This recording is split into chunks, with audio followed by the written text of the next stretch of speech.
yo, we lit out here. Big Gans against the lifestyle, yo, we lit out here. Big Gans against the lifestyle, yo, we lit out here. Big Gans against the lifestyle, yo, we lit out here. Big Gans against the Big Gans against Big Gans against Yo, wow.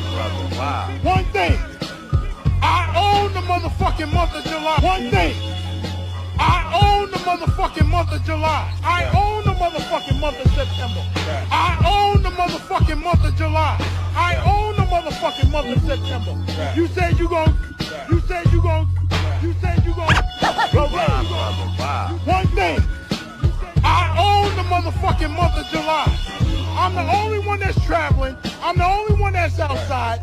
You gotta wait till motherfucking August, September for the rest of them motherfuckers. I own the motherfucking month of September.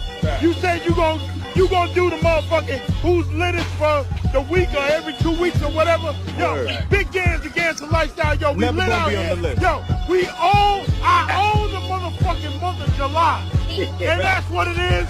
It's against the lifestyle. Yo, we lit on the Malacone. Yo, I'm out. I'm out. Salute the Razor Ray. Salute the Big Super. Big props to everybody else. Yo, we lit. I'm out. Yo, we lit. I'm out. Yo, we lit. I'm out. Yo, we lit. I'm out. I got it. Yo, it's Big Gans on the set with no regret. Shout out to Lounge Low from the 160. Welcome to the Gangster Lifestyle. We in the building.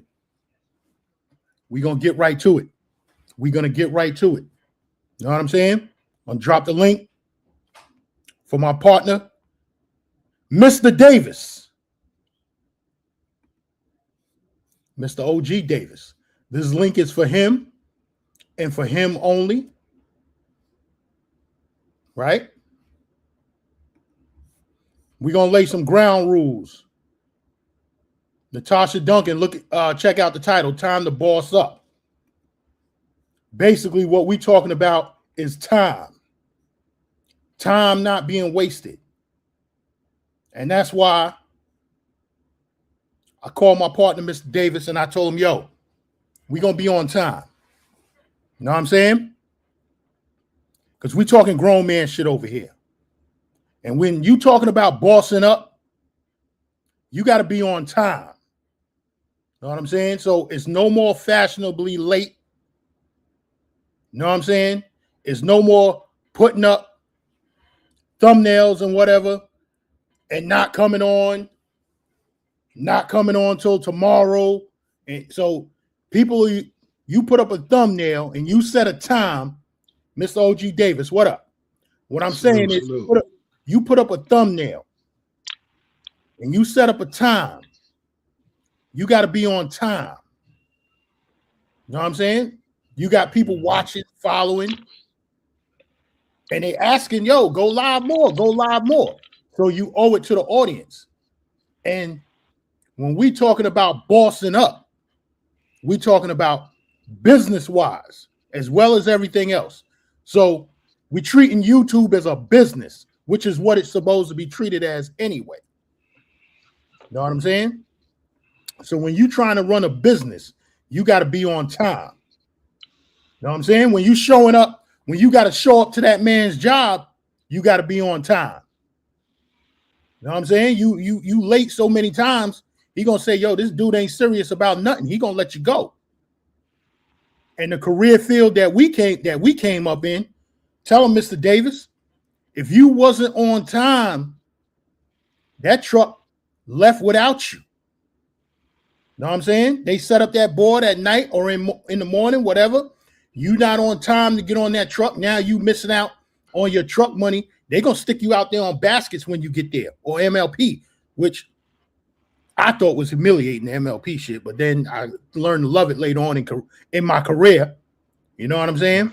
But my favorite spot. The job is about money. That's what New York City's Department of Sanitation is about. It's about money. And all these jobs, and making as much money as you possibly can on these jobs, careers, or whatever. So when it comes to that, time is of the essence. You got to be on time. What up, Mr. OG? Chilling.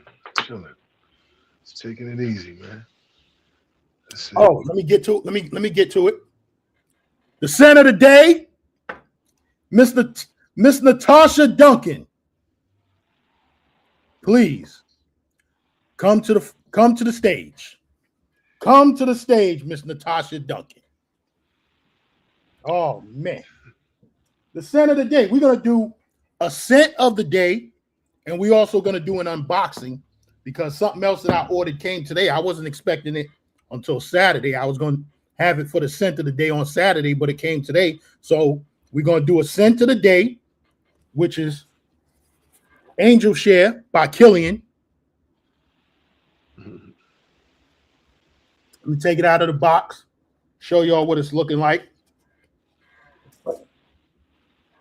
You see the presentation. Angel Share by Killian. Let me give you all the note breakdowns.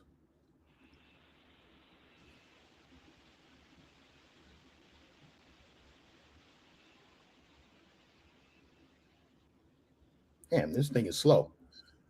So Angel Share is woody, warm and spicy, sweet, vanilla, cinnamon, and amber.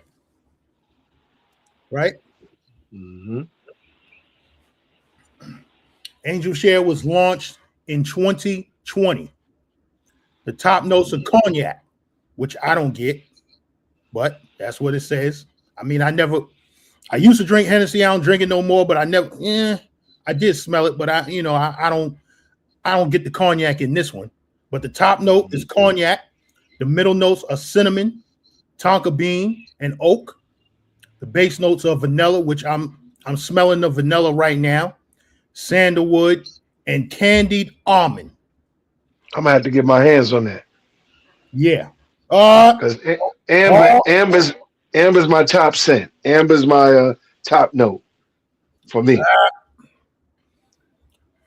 Let me show you all the size of the bottle. This one costs a pretty penny. Mm-hmm. You know? And let me give a big up to fragrance.net. Mm-hmm. That's one of the websites that I go to, one of the discounters to get my fragrances. Fragrance.net.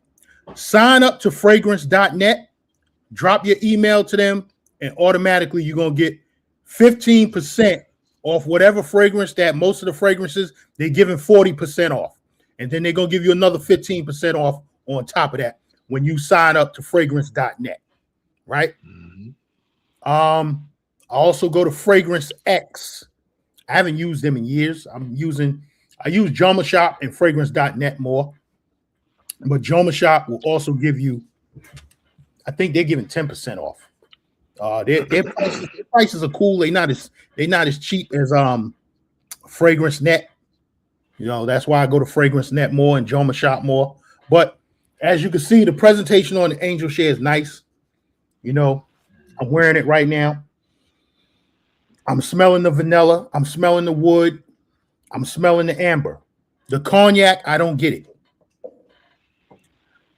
Natasha Duncan. She telling you need apple brandy next if you ain't got it already.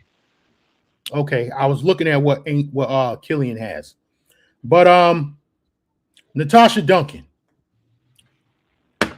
Let's go here. See, I got this light. Okay, there it is. Bottle sitting right in front of me. I couldn't even see it because of the light. When I enter the room, whatever fragrance I'm wearing, I want it to stand out. Right? I want to burst. That when I put that fragrance on, I want that burst to last till I get to whatever event that I'm going in. And when I enter the room, I want to be smelling better than anybody in there. Right? Mm-hmm. I kind of want to be a little bit louder than my fragrance to be a little louder than what everybody else is wearing too. Mm-hmm.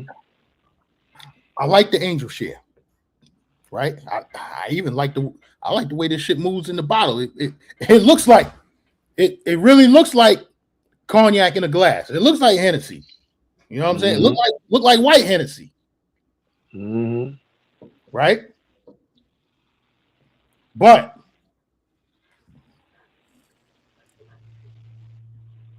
they got to be up on you to smell that. You know what I'm saying? You're not gonna get that sillage. You're not gonna get, you know what I'm saying? People won't be able to smell you from 5 feet away. Mm-hmm. You know, they got to come up on you at least 3 feet to you to smell it. So, Natasha Duncan, you said Tom Ford Tobacco Venet. Did she say it was trash or did she say it was dated? Which one did she say? I don't remember, but she put the Angel Share as the top one. She put Angel Share as the top one. Mm-hmm. The vanilla in this is better and louder. When this warms down, after the initial warm down of this, you're gonna get a better vanilla amber scent in this. Then you know what?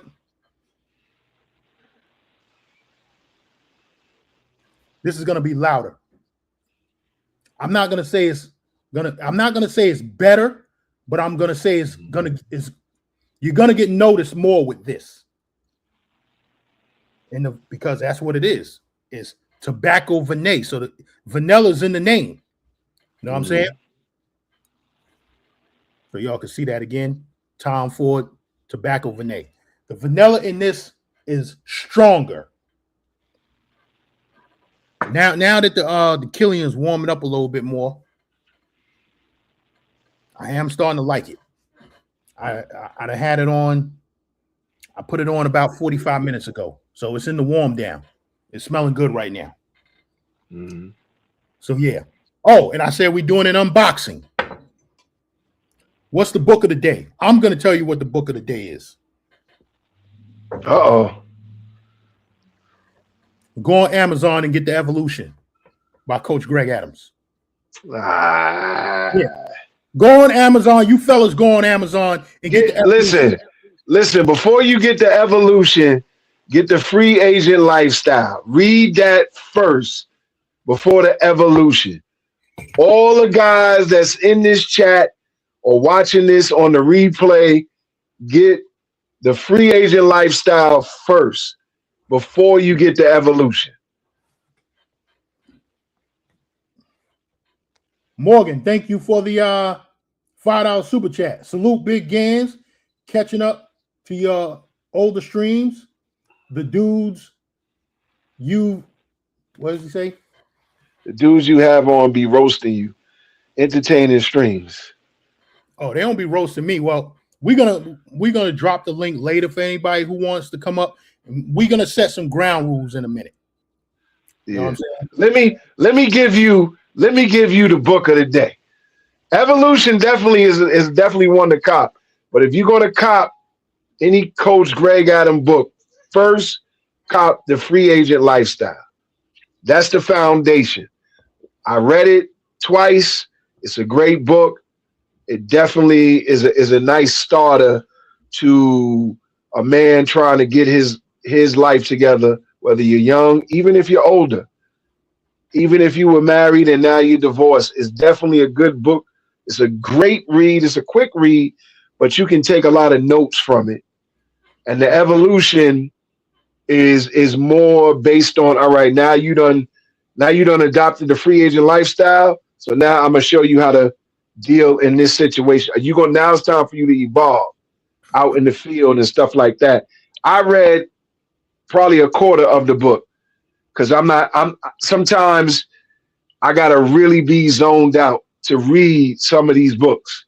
If I get through, like, let's say the first couple of chapters, then I might pull it off. Sometimes I don't finish it, but I started The Evolution and I didn't get a chance to finish it. I might go back to it and finish it off, but the Free Agent Lifestyle book by Coach Greg Adams to me is one of the best handbooks that you can have if you're trying to get your life together as a man, whether it's you're a young man, trying to build something from scratch, whether you done went to college, are you in your career and you trying to build on top of that, if you were married. I mean, it can work as a married man, believe it or not. It's just that you have to, know how to navigate while you're in a relationship to do the things that are, even though free agent lifestyle is a lifestyle of a man just basically sort of being like an incel, not an incel, but like extrovert, introvert, so to speak, like it's a balance. You know what I'm saying? And you're basically living your life. You know what I mean? Another book I wanted to add to that is a book that I read a long time ago, and it's by an author that I truly admire. He has a whole library of books, and probably some of you heard of him. His name is Supreme Understanding. He wrote God. Yeah, Peace to the Gods. He wrote these two books, is a volume 1 and volume 2, called The Hood Health Handbook, volume 1, and this is volume 2. I don't know if y'all can see that. But he wrote these 2 books, and it's basically, letting you know about diet, nutrition, sickness, disease, healing and prevention, hygiene, talks about neighborhood grocery stores, like, a lot of in the neighborhoods, they'll have like grocery stores and stuff like that, where you'll go to certain neighborhoods and they'll have farmers markets, or you can actually go to an actual farm and get stuff. It also talks about exercise, weight loss, mental health, first aid and survival, avoiding toxins. A lot of beauty products have toxins in them that, the skin is the biggest organ on your body. Mm-hmm. You know what I'm saying? So it's certain lotions and oils that you should be using as opposed to some. Raising healthy children, a lot of people just throw stuff in a microwave and they just feed the children, quick fixes, Hot Pockets and all this other stuff. Yeah. So basically, another way, another form of bossing up is bossing up with your health. Because if your health ain't right, you can look good on the outside, but if you torn down in the inside, hey, that's all for nothing. You know what I'm saying? You got to take care of the inside first in order to express a beautiful outside. Clear skin, you know what I'm saying? Exercise, eating right, So this is something that we're going to, like I said before, this is a lifestyle channel. You know what I'm saying? I know y'all sometimes get caught up with, the dog-ish section and the goofy space and the wannabe travel space. Yes. You know what I'm saying? But this channel right here is all about lifestyle. It's about lifestyle. You know what I'm saying? So, again, the book is by Supreme Understanding. You can find it on Amazon, or he has a website. I don't have it on me right now, but if you go on his Instagram page, Supreme Understanding, it's just straight like that. You'll find a link in his profile, and you'll be able to go order some of the books. It's a whole bunch of books. I'll probably preview one of them later on, as we do the live. So, okay. Don't forget. He said, Coach Greg Adams, The Evolution, which is a great book, but I say start with the free agent lifestyle first, and then go to Evolution. Yeah, and shout out to CGA, Notorious Coach Greg Adams. We pushing his same talking points over here, so we're gonna give him his proper flowers. Mm-hmm. You know what I'm saying? But like I was saying, we're doing an unboxing. Mm-hmm. This is what we got here. I can't remember the dude that was in the chat the other day, but he was talking about this fragrance house, Bond number 9. Chelsea Knights. That's what this is called. Chelsea Knights, Bond number 9. Right? This just came in the mail today from Fragrance Net. I just took the plastic off. You see the presentation? Yes, sir. Yeah. I haven't sprayed this yet, not on skin. So we only gonna spray it on the tissue. Y'all see the bottle? Listen, I'm never one. I don't like. I'm not gonna say I don't like. I'm not the biggest fan of Bond number 9. Right? But y'all see, I got a whole box. I had the whole sample box. You know, it isn't my favorite. It's not my favorite fragrance house. Try to say that 3 times fast. You know what I'm saying? But we're gonna check this out. I haven't smelled it. Both of these joints are blind buys, and I don't do that. I usually go to the store, smell them, and make a decision, and then I cop. But Angel Share and Bond number 9, Chelsea Knights, blind buys. So we're gonna see what this is like. Woo! Yo, this shit is strong.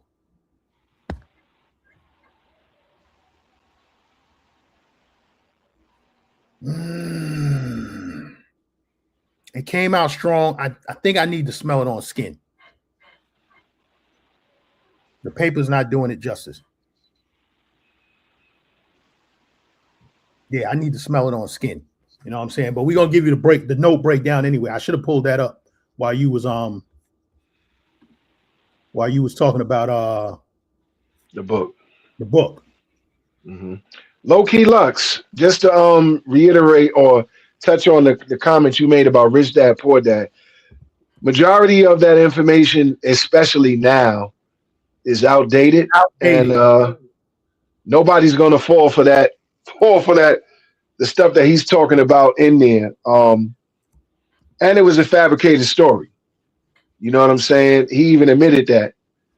You know what I mean? So I think I told a story to someone recently. I don't know if I said it on here or what have you. Carlton Sheets, if anybody, you know, you're definitely telling your age if you remember Carlton Sheets. Carlton Sheets, you just sell a book, the same thing, How to Get Rich. And everybody paid like $1.50 or $3 for it. Well, if 1 million people buy the book, Carlton Sheets makes $3 million. And when you get the book, it's a little pamphlet. And it just says through the pamphlet, this is how you get rich. And nobody got it. Well, you wasn't supposed to get it because you just made him $3 million richer.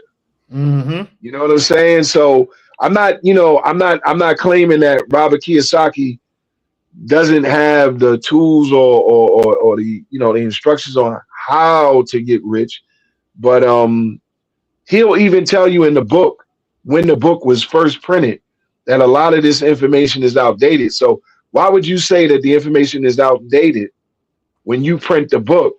So now all these people done bought this book thinking you telling them something brand new, and the stuff is outdated and probably won't even work at this point in time. You know what I'm saying? So a better book for finances, and it's more for the working man. Dave Ramsey, The Total Money Makeover. Shout out to my man Sha, BK18, Black Rob. You know what I'm saying? Who put everybody on the Dave Ramsey. You know what I'm saying? Including me. Including me. You know what I'm saying? Got me to stop blowing money on cars every 2 years.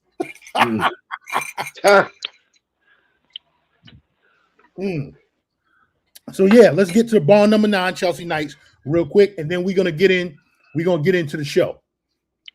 So Bond number 9, cocoa, amber, leather. I smell the leather. Woody, of course, vanilla. Patchouli is definitely, and sweet. It's definitely sweet. And a little bit of oud in it. You know what I'm saying? And this the book he's talking about, if y'all don't know. The Total Money Makeover. Dave Ramsey. Bond number 9 is an Oriental vanilla fragrance. I smell the vanilla. Right? Chelsea Knights was launched in 2022. The top notes, like I said, cocoa, hazelnut. I smell the hazelnut. Saffron. The middle notes are turmeric, sesame, rose. I don't smell the rose yet. And the base notes are suede, patchouli, and agarwood, which is oud. And then it got vanilla, tonka bean, myrrh, and amber. So, yeah. Bond number 9. I smell it. I smell it better from the top. Yeah. This is a winner. This is gonna get you noticed when you walk in the room. This is gonna get you noticed. But all Bond number 9 fragrances, they're different to me. You know, like I said, I went up in Bloomingdale's and I at one time smelled all of them. So, but they different. Know what I'm saying? So, yo, let's get into the topic.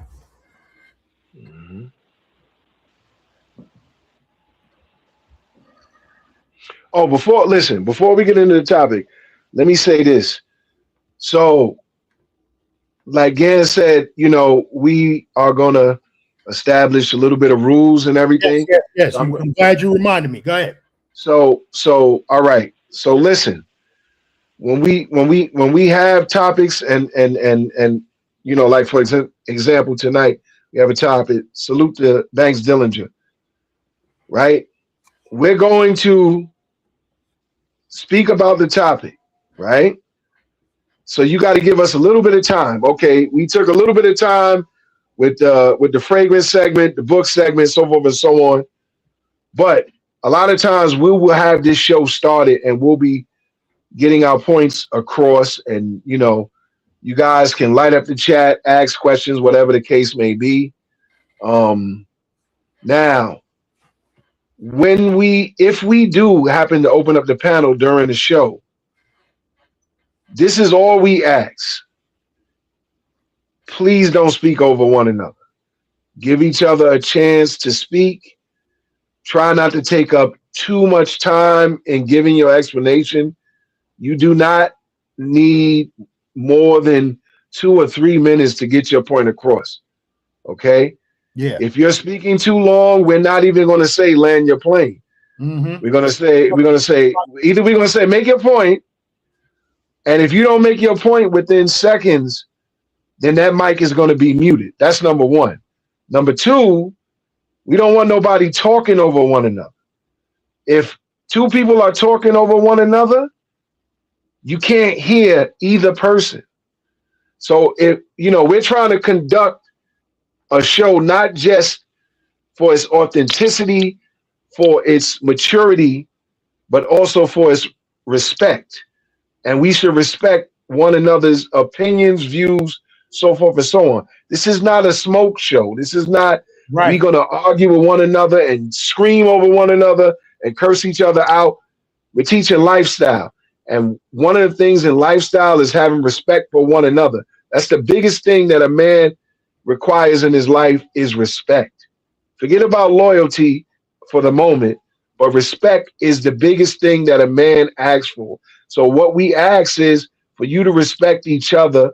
Look, you're entitled to your opinion.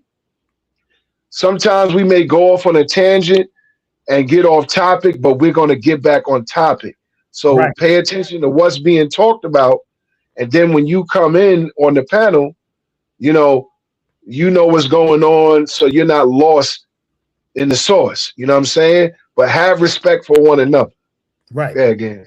So you know, everybody wants to have fun. So we still gonna do the fun shit. We're gonna talk shit. You know, that's what I do. We're gonna talk shit, but we're gonna make our points, and then we could do the fun, the talk, you know, the trash talk. We could do that on the back end.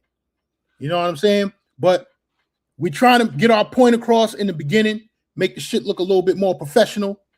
And this is how we moving over here. You know what I'm saying? And let me say this. This show is called The Gangster Lifestyle. And my partner is Mr. OG Davis. This show is not called the Yoga Lifestyle. This show is not called the V Swells Lifestyle. Shout out to V Swells. I rock with y'all. Right? But what I do and what I'm into, that's what I'm into. So if I'm into fragrances and shit like that, it's no it's no coming up here talking about, yo, fuck all that fragrance talk and blah, blah. Nah, it's none of that. If you don't want to talk fragrances, go over on your show and not talk fragrances. On the Gangster Lifestyle, I talk what I want to talk about. And that's what it is. Shout out to V Swells. I love you to death, my brother. But I run this shit the way I want to. And that's what it is. So, yo, let's get into it. So, like I said, we talking about the title of the show is Time to Boss Up. And the emphasis is on time. So to be a boss, yeah, hold up. Yeah, you wait, Guapo. So to be a boss, you got to be on time. You know what I'm saying? And you can't waste time. So this is where we going today. You niggas are out here wasting time. Instead of spending your time trying to boss up and better yourself, you out here wasting time chasing box. So when I say it's time to boss up, it means we not wasting no more time on shit that don't serve us. Know what I'm saying, Mr. OG Davis? Mm-hmm.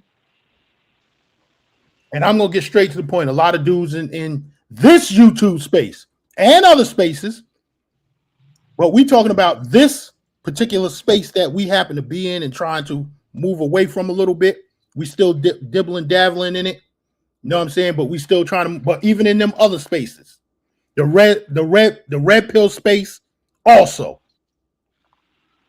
A lot of dudes are a bunch of punks who let vagina get in the way of what needs to be done. Women are replaceable.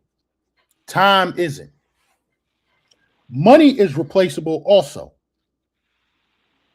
But you dudes are wasting time and money chasing women. You know what I'm saying? You got dudes out here in this space quitting their jobs. They jobs is giving them guaranteed money for dreams of being a big time YouTuber. YouTube is a hustle, and you should treat it as such. You know what I'm saying? You don't quit your day job for this shit. I do this shit because I got more time on my hands now that I'm retired. If I was still working out, I just like I was in 2020 and 2021 and all of that, watching YouTube. I ain't got time to sit on no panels and run shows and none of that other stuff. You know what I'm saying? So I got a little bit more time now, and I treat YouTube as it should be treated, as a hustle. Now, if the hustle pays off and you feel that it's working out for you and you can go full time with this shit, you know what I'm saying? Which means it's turning a dollar, then you go full fledged with it. But don't quit a job that's giving you guaranteed money, and your shit is just a shot in the dark. You ain't even got 25,000 subscribers. You know what I'm saying? Mm-hmm. You want to add on to that? Keep cooking. Keep cooking. Nah, I landed my plane. Go ahead. We get right to it over here. I mean, at the end of the day, the first order of business should be you. You know what I'm saying? You know, you look at a lot of these people, and I'm not here to judge a person for what they decide to do. You know what I'm saying? If we want to talk about this dog is section or goofy space or whatever, just to get it out of the way, look, y'all do what y'all want to do. I don't care about what y'all want to do, because, you know, we've spoken to some of y'all don't listen. So you don't listen. Eventually, at some point, it's either you're going to get it together or you're just going to remain in the same place you've been in. And that's going nowhere. You know what I'm saying? It took me a long time. You know, I'm about to, you know, hit the 50 Cent piece. All praises to the Most High. You know what I'm saying? And it took me a long time. You know, I chased tail for a very long time. I was married twice.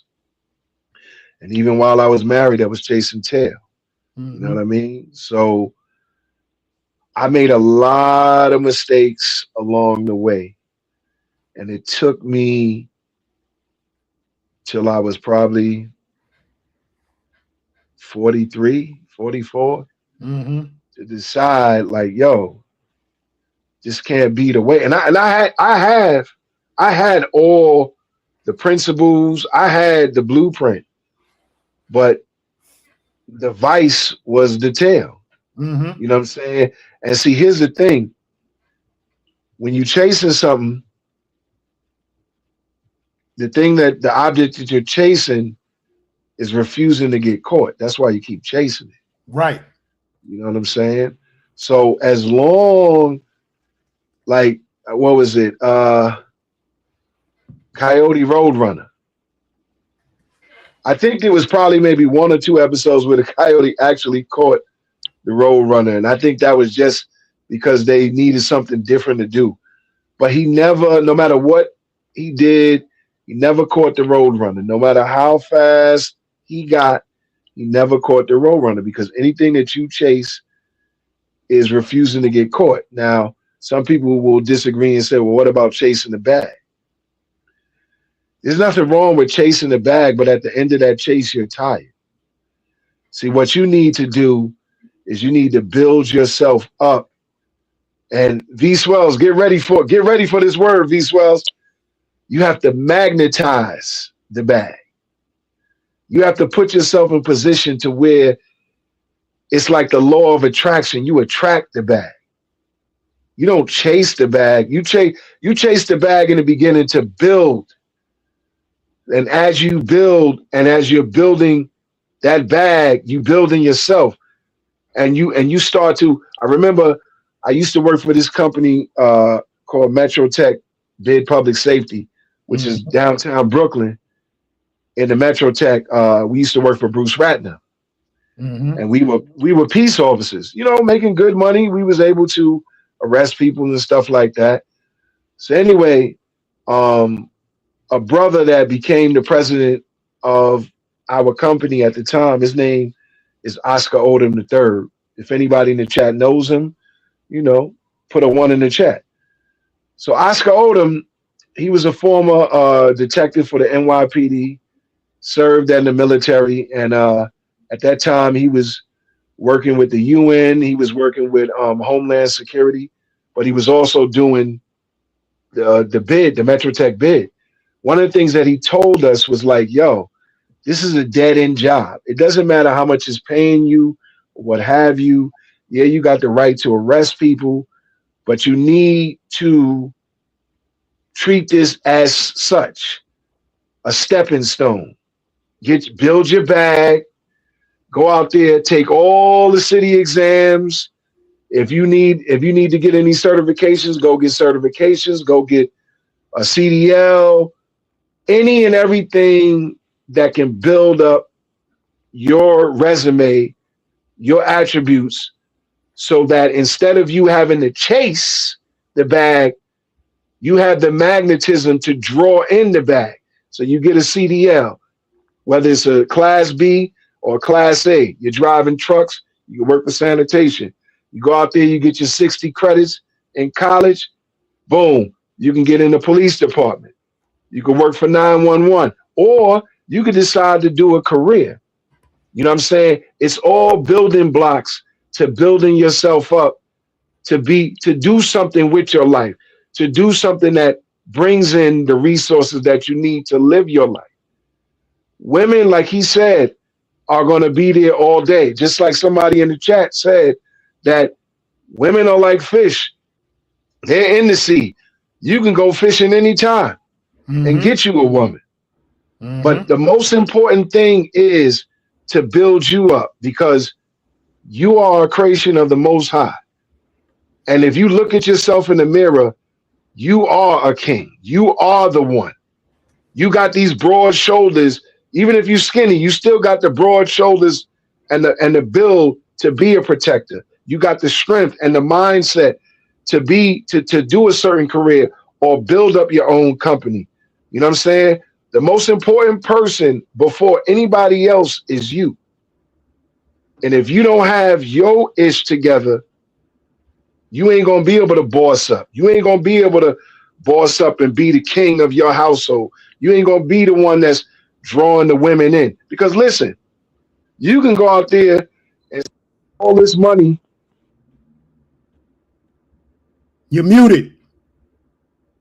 You're muted.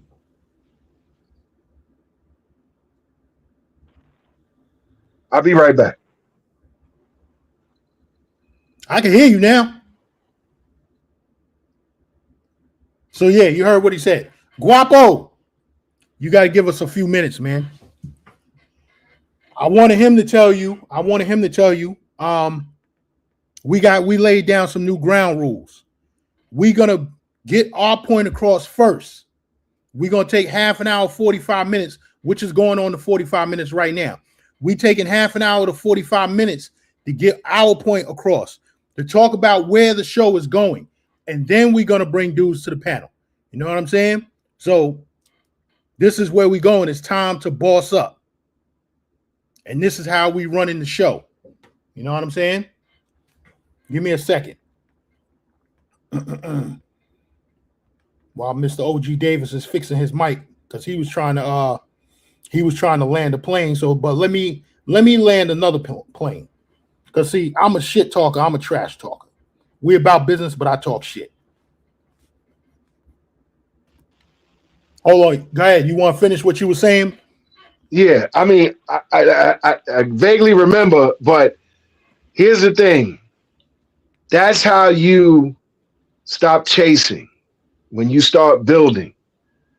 And trust me, when you got your ish together, everything falls into place. So that's what you should be working on.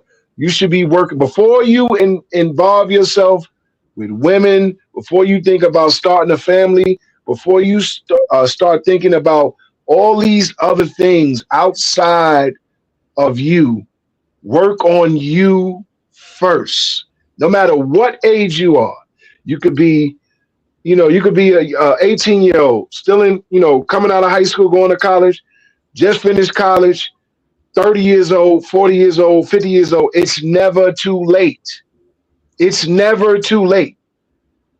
It's only too late when you spent your whole life and you about to take that last breath and you's like, I should have, could have, but I didn't. So work on yourself, build yourself up first before you start doing those other things. My plane landed. Okay, I'm gonna bring Guapo up, but I'm gonna talk a little shit before he get on the mic. Go ahead, man. Go ahead. Salute Guapo. And wait, before I gotta go ahead.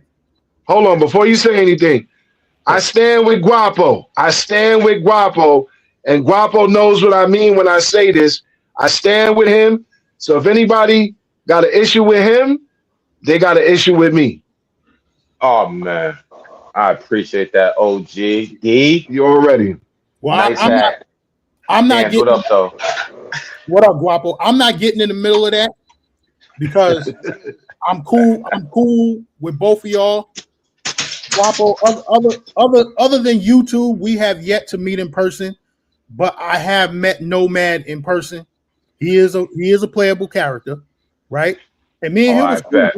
We sat down and broke bread. So we chopped it up, man. I didn't overnight. We good. So let me say this, and then I'm gonna let you rock. No, I'm good. Time to boss up.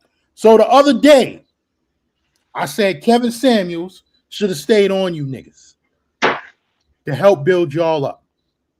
And I wish he was still, because he switched his content over to the women. I wish he was still alive so he could get on you niggas. Because guess what? I'm washing my hands of you motherfuckers. I'm not helping y'all niggas no more. It is what it is. I'm not here to help you niggas. I'm here to talk shit about you niggas. So if you want to be if you want to be a broke bitch ass motherfucker for the rest of your fucking life, and you in your 40s and your 50s, that's your motherfucking problem, nigga. Know what I'm saying? And a woman is never gonna submit to a broke ass motherfucker. Natasha Duncan, correct me if I'm wrong. know what I'm saying? So you don't want to get your money right, and you think you out here gonna go 50-50 with a woman, and you think you gonna say, yo, I'm the boss, I'm this, I'm that. No, you not, nigga. Listen, we all know that we live in America. The man takes on the bulk of the responsibility. You know what I'm saying? But a lot of you niggas are living off your woman. You're living off your mama. 40, 45 years old, 40, 45, 50. God forbid y'all fucking 50 years old. Sleeping on a twin bed in your mama's fucking basement. I'm here to talk shit about you fucking broke ass motherfuckers. But go ahead, welcome to the stage. I don't got nothing. Well, bro, it's shaking though, man. Will Bro out there in Belize doing what Will Bro like to do. Yeah. Real OG type shit. Let me say it in the Will Bro tone. Facts.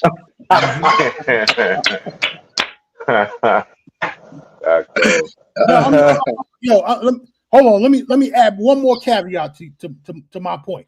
See, I don't get how some of these niggas out here, they think that they lit, jumping out of a fucking Uber or a Lyft like you a fucking boss, right? You don't own a car. You going home, like I said, sleeping in a twin bed in your mama's fucking basement, and you think you out here fucking lit. But y'all go ahead. These niggas is delusional. Go ahead. Yo, I'll be right back. All right. So looks everybody in the building got like button on. Will Bro, what up? What up, OG Will? Shaking. Hey, what's going on? Can you guys hear me? Yes, sir.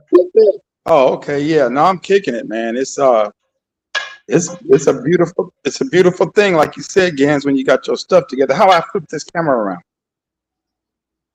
Wait, let me see. I was saying, how do I flip the camera around? You gotta hit the setting button and then you gotta turn the front to the back. Pause. What, you on your phone? Khalil, what up though, Khalil? Oh no. No, I was saying, how do you flip the camera around? I just had to turn it around like this. Yeah, that worked. If you can see. That's how you live it. Got my little spot out here. You got the swim up pool, the lagoon behind it. I'm on a big screen, Gans. Got the big screen. Let me see. I knew how to do it, and then I forgot how to do it. And then, can you guys see what's going on? Let me see. Yeah, we can see it. Yeah, you got the little.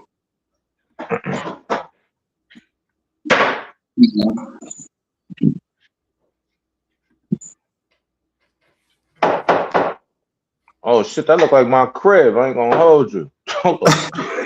Where you at again?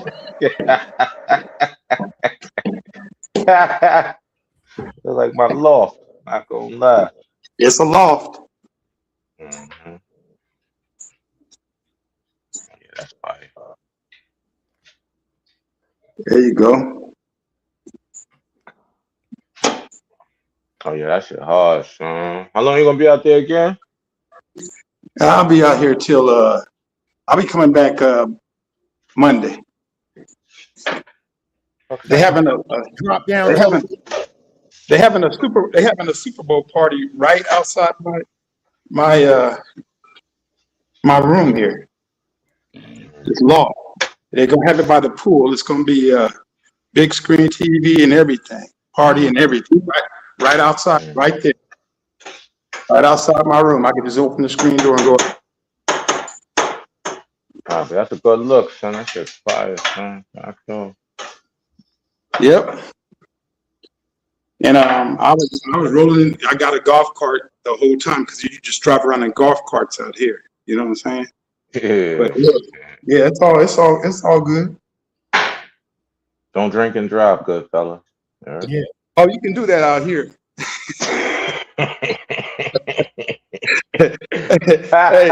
Hey, Guapo, trust me, there's no police to mess with you. I was in the middle of nowhere riding around that golf cart. Fuck it, though. Okay. Time to boss up, Gans.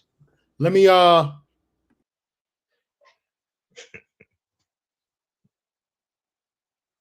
then next month I'm going to Costa Rica too, Gans.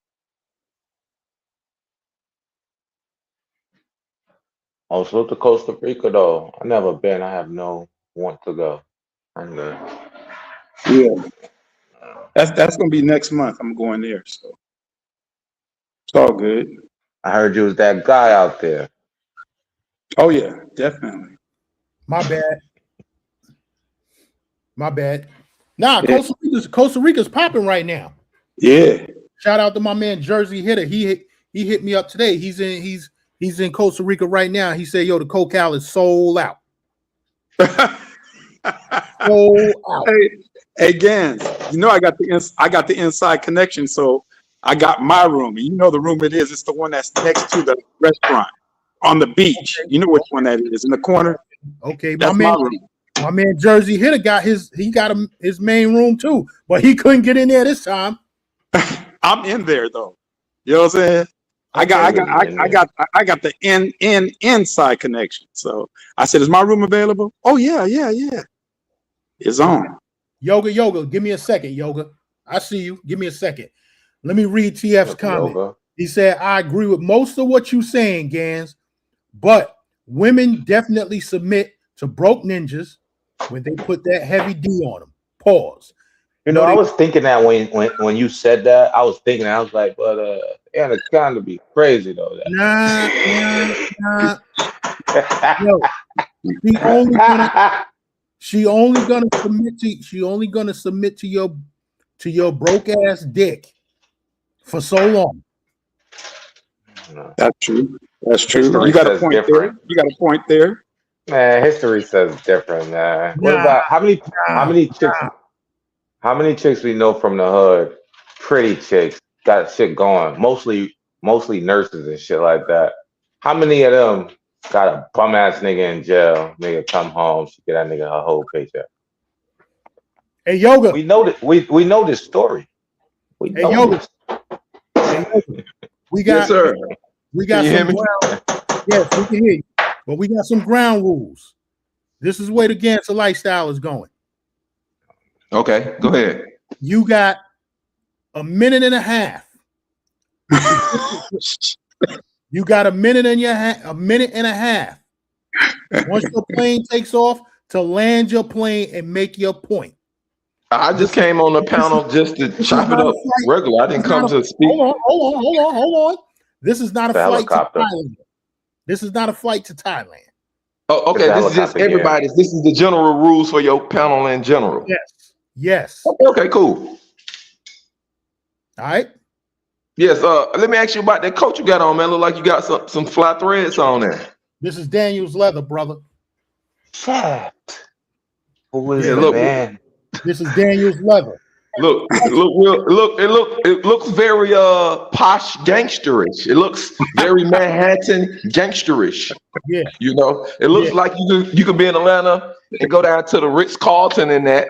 They won't know if you the detective, if you the plug, or you the international globetrotter. They won't know. That's the detectives wear that jacket, the international travelers wear that jacket, and the plug wear that jacket. I love it.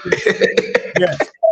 I'm walking down 8th Avenue in Harlem, down the middle of the street. Exactly. I'm walking in the middle of the street. Now I have to ask you this, Gans. I have to ask you this. Since the code is gangster, since that code is so gangster, I have to ask you this, because you said you walking down the middle of Madison Ave, 8th Ave, or whatever. 8th Ave in Harlem. 8th Ave in Harlem. Now, I personally like while you walking down the middle of 8th Ave in Harlem with that fly coat on, leather coat, do you have on some shell toes, or do you got on some Gators, or do you got on some Prada type? Which ones you got? You got the shell toes, you got Gators, or you got some Prada type? You know, they like the tennis shoe, but they the casual tennis shoe. What you rocking with it? I'm rocking Maury Gators. from Selene Umo. There we go. Delancey Street. Gans, take your shoe off. Let us see your shoe real quick, or you just sitting there with socks on. Hold on, Swells. Because Yoga's from Atlanta. Yeah. And there's a big time gator store in Atlanta called Freedman. Am I correct? Yes, sir. It's right downtown. Shaq them be over there. Charles Barkley them. Right downtown about 5 points. Yes. All the heavy hitters, in New York, they go to Selene Umo for their gators. There's another gator store that's around the corner that's on Delancey Street. I don't really particularly go to them too much. Shout out to my man Mark. He be over there a lot, but they got a lot of heavy work over in there too. Know what I'm saying? Gotcha. Guapo, what you were saying? Oh, I was saying take your shoe off and show us what you matching with, or are you sitting there with socks on, just stunting with the shaft John on? Right now, they got no shoes on. Nah, I got shoes. I got something on. Yo, Yoga, that's what Yoga asking. We ain't gonna go in the closet and pull out. I didn't ask that, Gans. He asked that, but he was intimidated to say that. So he never. I guess it's a New York thing. You never want to ask a New York guy. You know, New York guys don't give another New York guy a compliment on their fresh, shoes or coat or something like that. I said the coat was fire. First of all, I like it personally. That's what I said. But you asked him to do some country bumpkin type stuff, talking about some take off your shoes and hold it up to the screen. That's country bumpkin, area. And then you try to put it where Yoga asked for that. No, Yoga didn't ask no country bumpkin. No, I didn't. I didn't say take off your shoes and show us on the camera. You said etiquette. You really from South Carolina, right? Gans, panel etiquette. I'm not gonna go back and forth this nigga on your channel.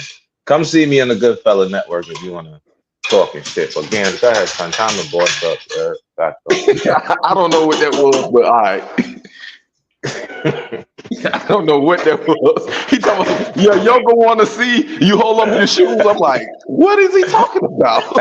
we don't need listen. Trust and believe. Jason says I'm fronting. Trust and believe. I got more shoes than most men have underwear. So believe it if you want. You don't have to believe it. But when you see me in person, you're gonna know. Trust me. You're gonna see the first person. Actually, no, I might be the second person. So what was the topic today? What y'all chopping it up on today? The topic is time to boss up on you ninjas. So what you That's why you got the coat on. Okay. That's right.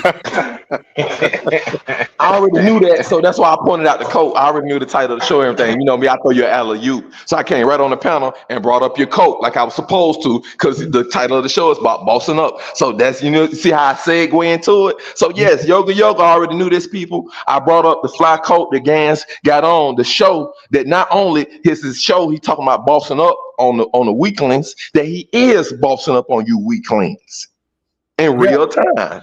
I'm already a boss. I've been bossed up. I've been trying to teach these other dudes how to boss up. But guess what? They don't want to boss up. Now, hold on, Gans. We do have to ask you this. You brought some of the biggest crash out guys into the space. Did you try to boss them up? Hold up, yo. I try to. But listen, they don't want to get up at 5 o'clock in the morning and put in that work. So you tried to boss up who you brought NYC the Future, one of them. You don't say that name over here. Yeah. You brought in one of the clowns. Did you try to boss the clowns up at first? I tried to help them out. I tried to, tell them, yo, when you go down to Medellin, you gotta be looking proper. You can't be wearing the same hoodie and the same sweatshirt every other day. They're gonna notice that.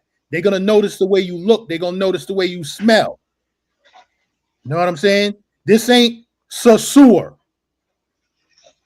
Medellin is a whole different ball game. So that's what I was trying to tell him when he was going down there. I said, listen, I offer to help you out. I'll show you what to get. I ain't buying the shit for. I don't do that shit. You're a grown fucking man. You're a grown fucking man. Hold on, Gans. I gotta stop you right there. Hold on. Let me ask you this, though. Based off what you just said. Yoga, I'm gonna mute you. I'm gonna mute you because I got a question for OG Will. All right, go ahead. OG Will, what type of man lets another man support him or buy him clothes?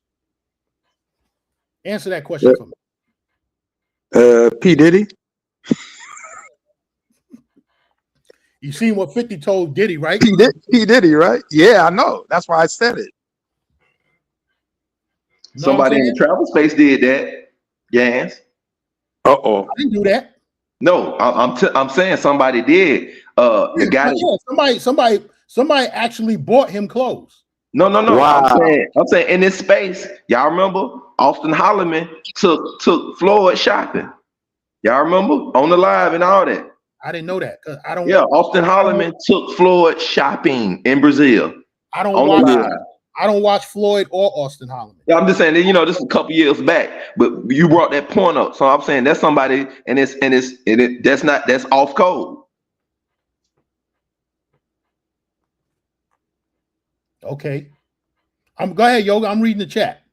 Oh, I was just saying, yeah, it's off code. Well, let's read the chat though. What is the chat saying? Let's bring some of them up on the screen. Khalil trying to cook. Okay. And I'm gonna bring Khalil. Khalil, you can come to the panel.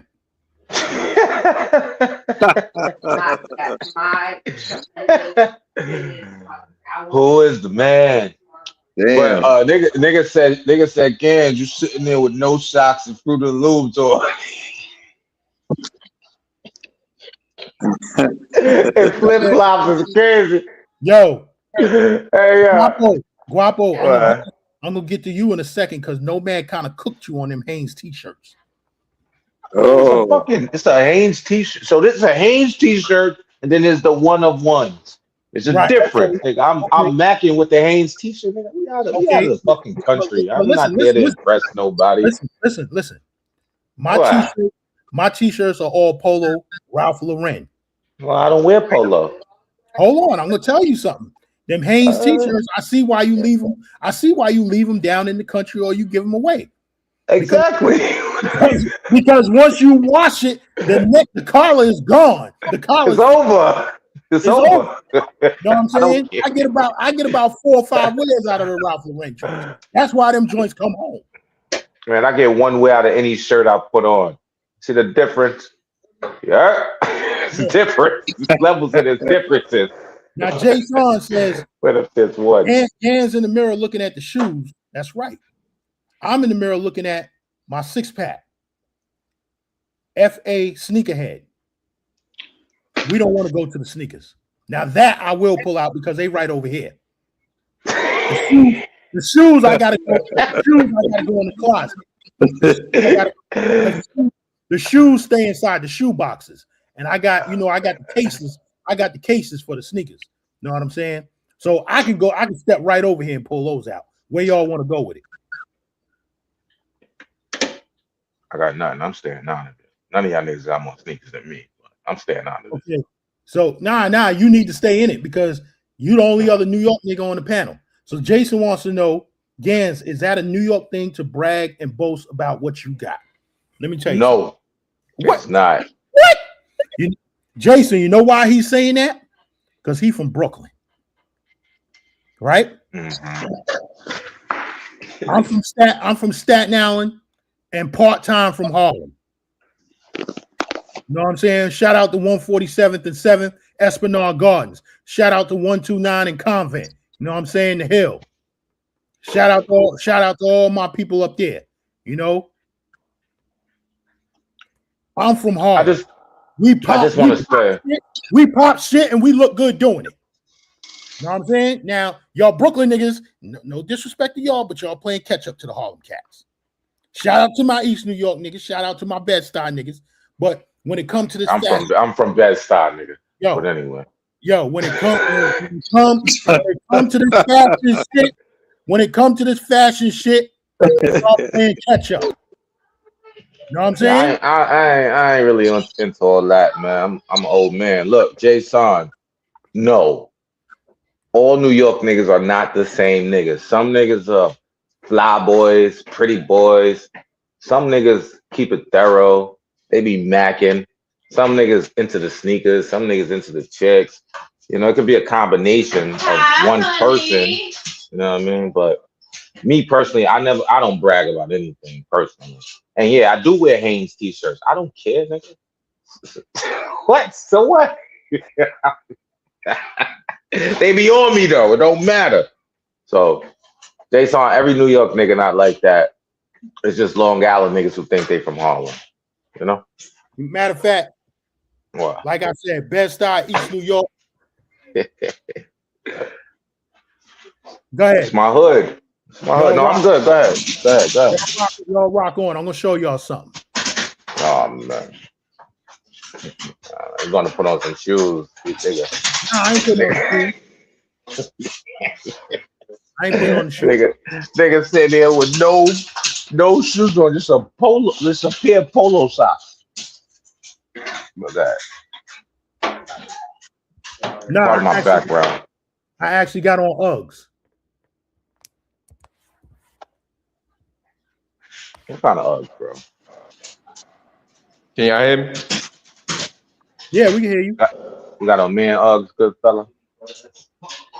Yeah. So and you talking about bossing up. So being a more professional or appropriate dress for situations and for the situation when you're traveling.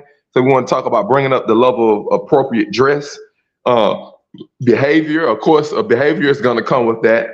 And also a part, I think, Gans, that I want to attach to the show tonight, to your topic of being a part of the subject on the bossing up.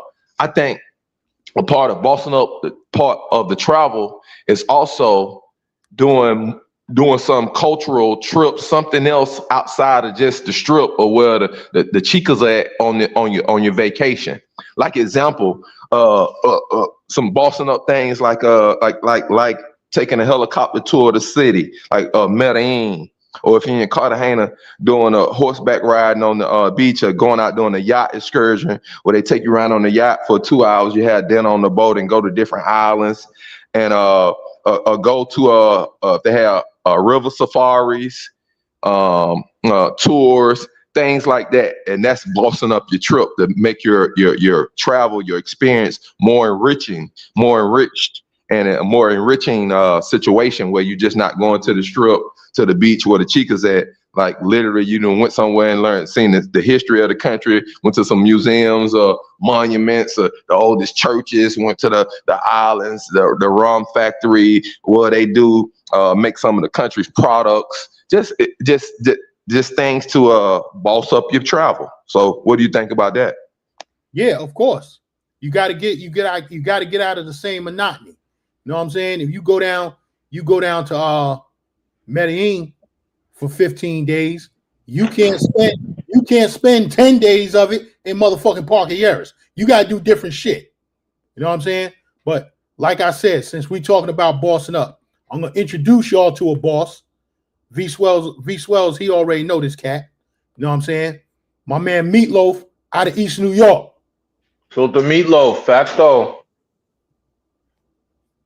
Know what I'm saying? We talking about bossing up. We talking about fly Brooklyn niggas. Bitch, that's what I did. Shit. You did what? I'm on the phone. Loaf said he the god of fashion. I don't know. Loaf a fly nigga. The god of fashion? Ah. Now, salute the Meatloaf, man. I don't know him personally, but my people know him from Brownsville. Look at me, man. Okay, is he a stylist or something, or he sell clothes? He work in the industry, the fashion industry. When you got something to say, and niggas put on the ground. Since we taking it to the ground, right? I need niggas start saying that. Since we taking it to the ground. That's gonna be some hot shit. I'm telling y'all.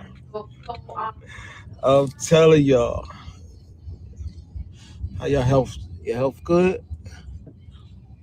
I hope so.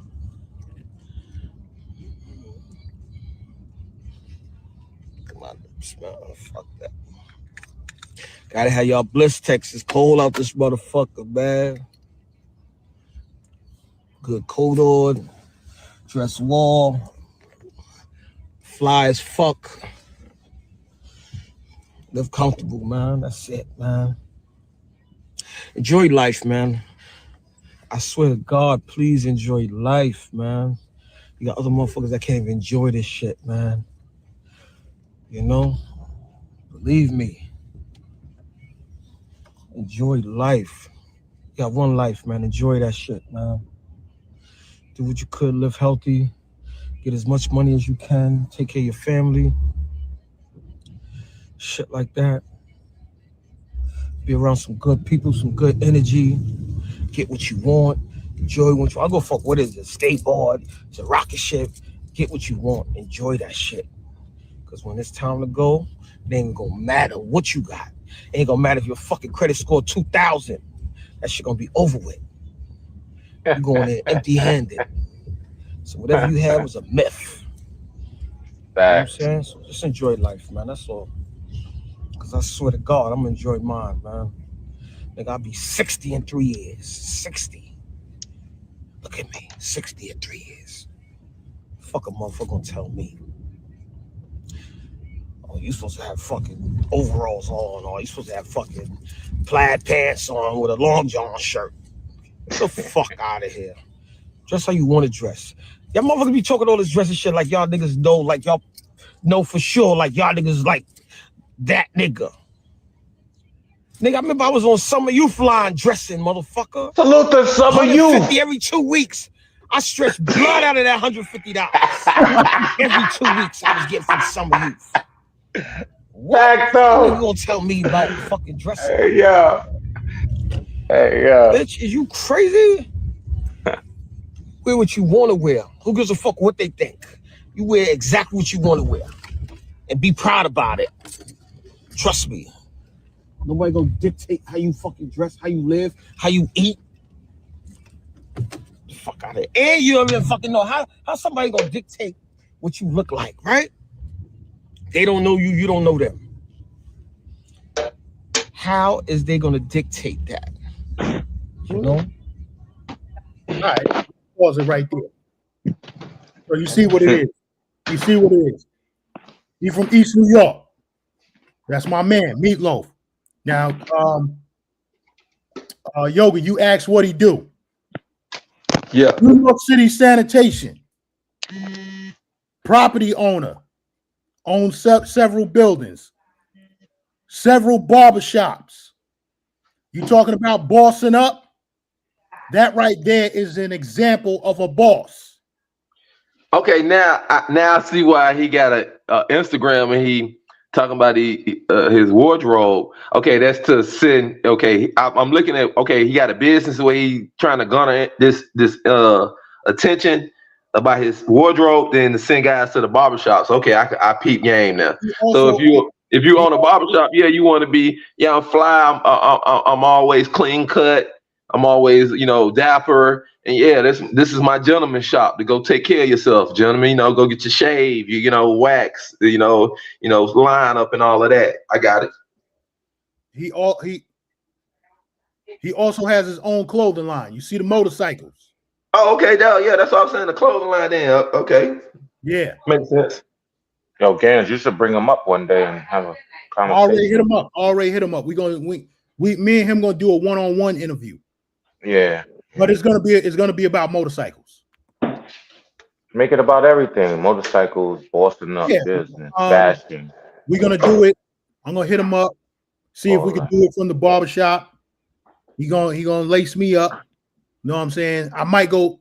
I got an appointment with my man, the Black Mozart, tomorrow. You know what I'm saying? So that's my main barber. But I'm going to see Meatloaf. We can conduct the interview talk about the motorcycles, talk about fashion, all of that shit.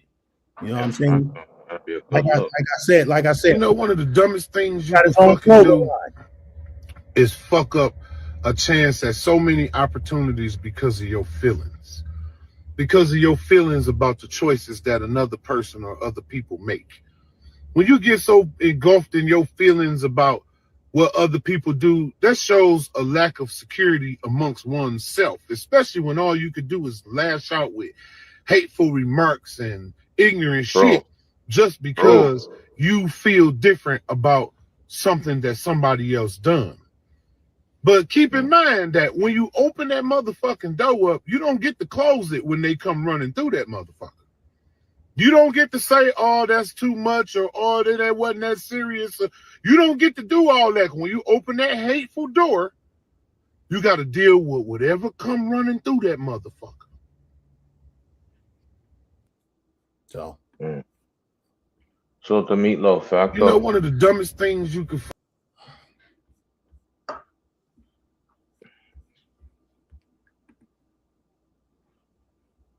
It's a facto. You already know. Boss up, Gans. You bossed up, Gans? I'm already bossed up.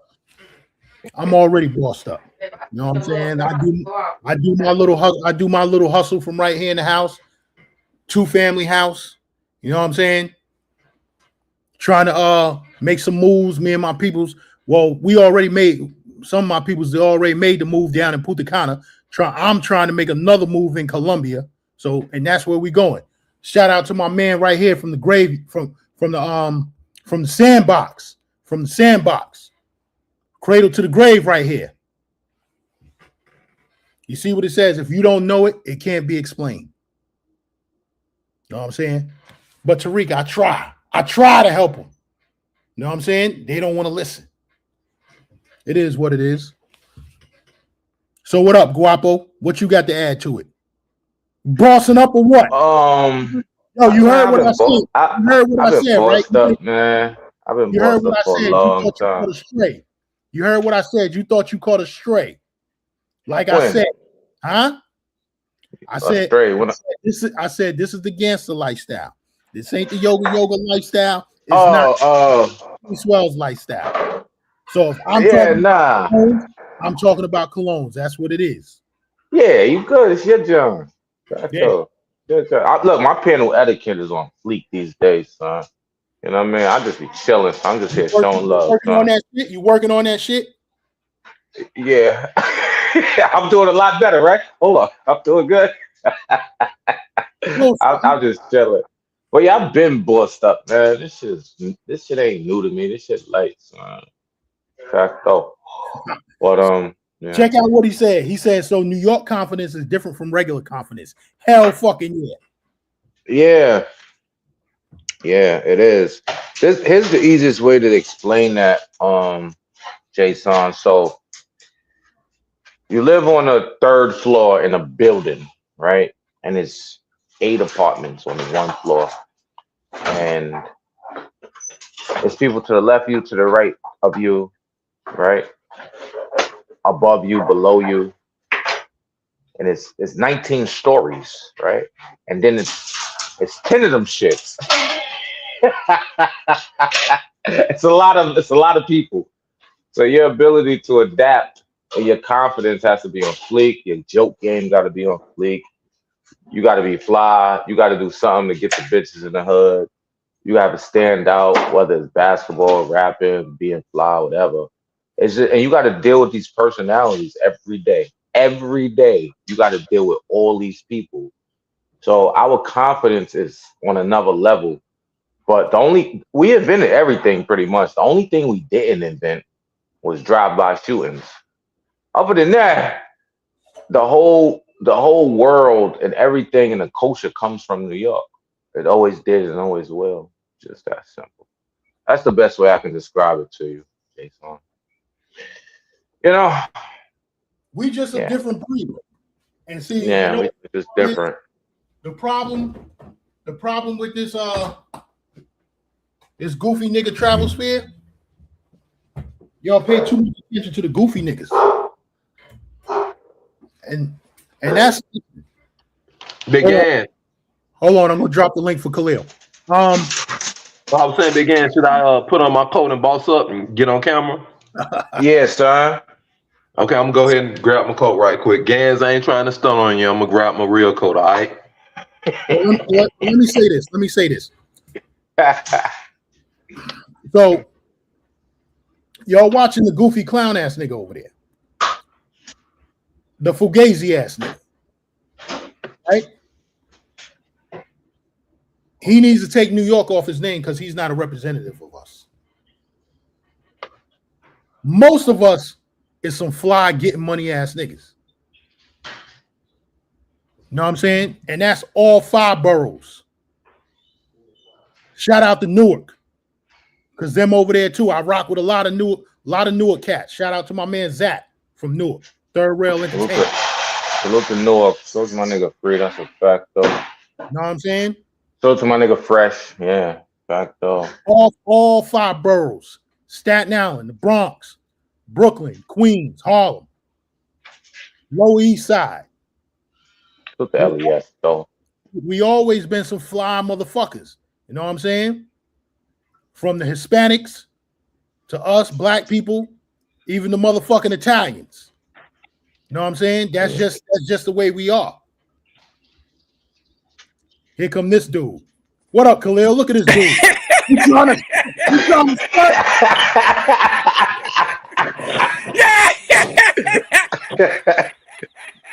Yeah, Khalil. That's what I'm talking about. What? Oh man. Yeah, what? You ain't the only one. What? Brooklyn Okay. man, start doing that all day, brother. Okay. But I'm gonna show you what Harlem do. Give me a second. I'm gonna go in there and pull. I'm gonna go in there and pull a fur blazer. You see the Amani hat, right? You see the Amani hat? I see the Amani, Chilling. but I'm gonna go in the back and pull a fur blazer out. I just want to show you how ridiculous you look, so I'm just want to show you. I'm about to take this hot motherfucker off. What's good, people? This nigga good fella. Oh man. Yeah, I'm going to take this hot motherfucker off. He ain't got that shaft jacket on. Oh man. Look at this guy. Man. What time is it, man? What time is it out here? I don't know what time it is. Get the cooking. Time it is. Uh-oh, hold on. That's what they doing down there in Atlanta? Yogi, you froze up. Your video froze up. That's one of the moist ass jackets they got on down there. This nigga Yoga, man. Yeah, his video froze up. That right there, Gans, that was a Sherlin trench coat, man. Salute to the Sterling. Oh, yours? Yeah, the Sherlin trench, man. Had that coat for like 10 years. I don't even wear it. I probably wear that coat once in a blue moon. But when I seen you do the jacket thing, I said, let me go ahead and do the same thing he doing. Yeah. I was gonna pull out the fur. Yeah, 'cause I'm like him. I got the polo t-shirts, but I get me about a couple of packs of Hanes and wear them once and leave them there, man. At this age right now, with the fashion thing, I got mad stuff, but I'm not into it. I didn't sold probably about 60 pairs of sneakers because I can't take that stuff with me. I pulled out, I had the first pair of phone deposits. The damn sole came off of them when I took them out the damn closet after 15, 20 years. So I sold all my damn sneakers, man. When Penny was playing, the original joints? Yeah, the original ones from the 90s. From Nike. I got them from Nike Town. When Nike Town was on Fifth Avenue. Well, I think it's a Louis Vuitton spot now. The Louis Vuitton restaurant. Yeah. But yeah. Nike Town. I sold probably about 30 or 40 pairs of sneakers I got rid of, man. Sold them. I wish I would have did that 10 years ago when it was a sneaker boom because I didn't get the money that I should have got. The guy was like, yo, the sneaker boom ain't there no more. When people was, making a living off of selling sneakers. Yeah. So many. I kept the S Carters. I got the original one of those. I kept a few. You got original S. Carters, the one that was the Gucci's? Yeah. Got right in the closet sitting in the back of me. I got the original pair of Filas from the 90s and all that. You know how they changed the tip on them now where they looking all crazy? The cream ones? They got them looking square now. I got the original round ones and I got the S. Carters right here. Sitting right in the closet. I got rid of so many pairs of because you can't take if my son wore the same size as me, I would have gave it to him, but he don't. So I just sold them.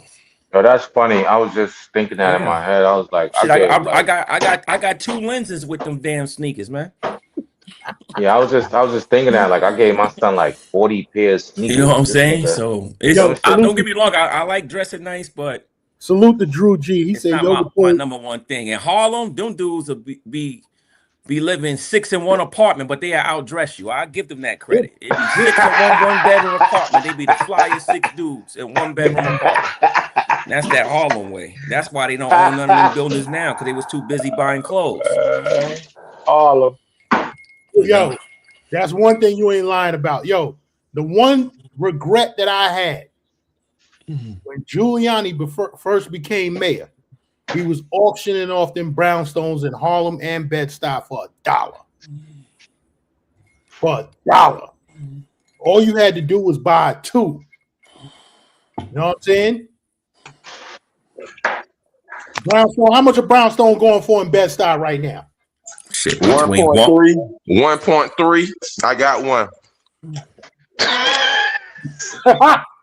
Y'all want to buy it? Refurbished, 4 levels, bottom basement apartment, and also we got a nice backyard where you can have a party. I know how they do the Brooklyn parties in the backyard with the barbecues, and it's a kind of extra large space for that. Ain't no extra large space in no Brooklyn backyard. Them just be backyard. The backyard be an outside sweat box. That's what I'm saying. That's what I'm saying. It's extra large for the Brooklyn. That's why I say, you know how y'all do it in Brooklyn. And I didn't buy this. I inherited this, fellas. And I'm dead for real. I'm not joking. Them brownstones and Bed-Stuy going a couple million right now. In Harlem, I'm serious. 1.3. 1.3 is cheap. They going for more than that. And Bed-Stuy, you could sell an apartment inside of brownstone for 1.3. Exactly. In Harlem, a Harlem brownstone, $5 up by the Whole Foods and Apollo. By the new Whole Foods and the A-Town Lost. You said by the Apollo. That's Harlem, nigga. Yeah, that's why I say it's a Whole Foods up down from 125th, by the not too far from the Apollo. It's a new Whole Foods they put up there the other year. I think you got your locations twisted there. Yeah, brother. I think I ain't seen no Whole Foods. No, it's a Whole Foods over there. That been there for a minute though. Yeah, that's what I'm talking about. It's a Whole Foods. At least five, then it's an 8-Town Lost. I know what you're talking about. Yeah, it's an 8-Town Lost right there, right up the street.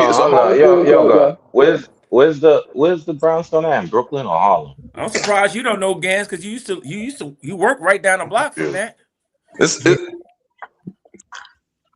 Nah, I didn't. No. The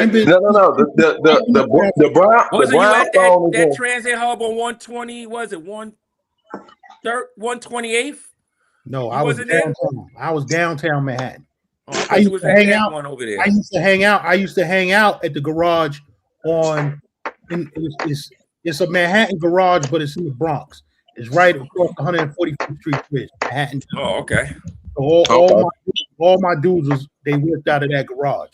You know what I'm saying? But I didn't. I worked Midtown Manhattan. My garage was downtown, but we serviced Midtown up to 59th Street.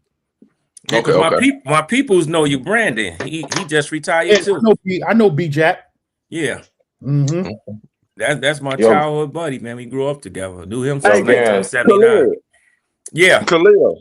Oh, I'm not saying it wrong. Khalil or Khalid? No, it's Khalil. Khalil.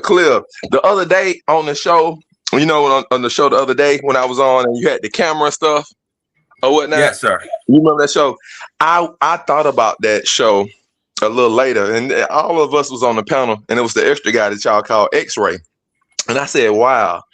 The show started off, the guy came in saying all crazy things about me. And at the end of the show, he ended up saying Mr. Yoga and Mr. V Swells and such.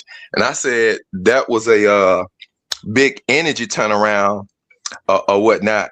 And I said I almost tipped it where he didn't go there when I changed the subject on him real quick. And I was like, yeah, Khalid, tell me about your camera and A, B, C, and D, because I didn't want to, go back and forth anymore. But that I just highlighted that, and I just thought about that the other day or whatnot. So the guy started off saying all that crazy stuff about me and ended up saying Mr. Yoga at the end. I respect your travel and such and such and such and such and such and such and such and such.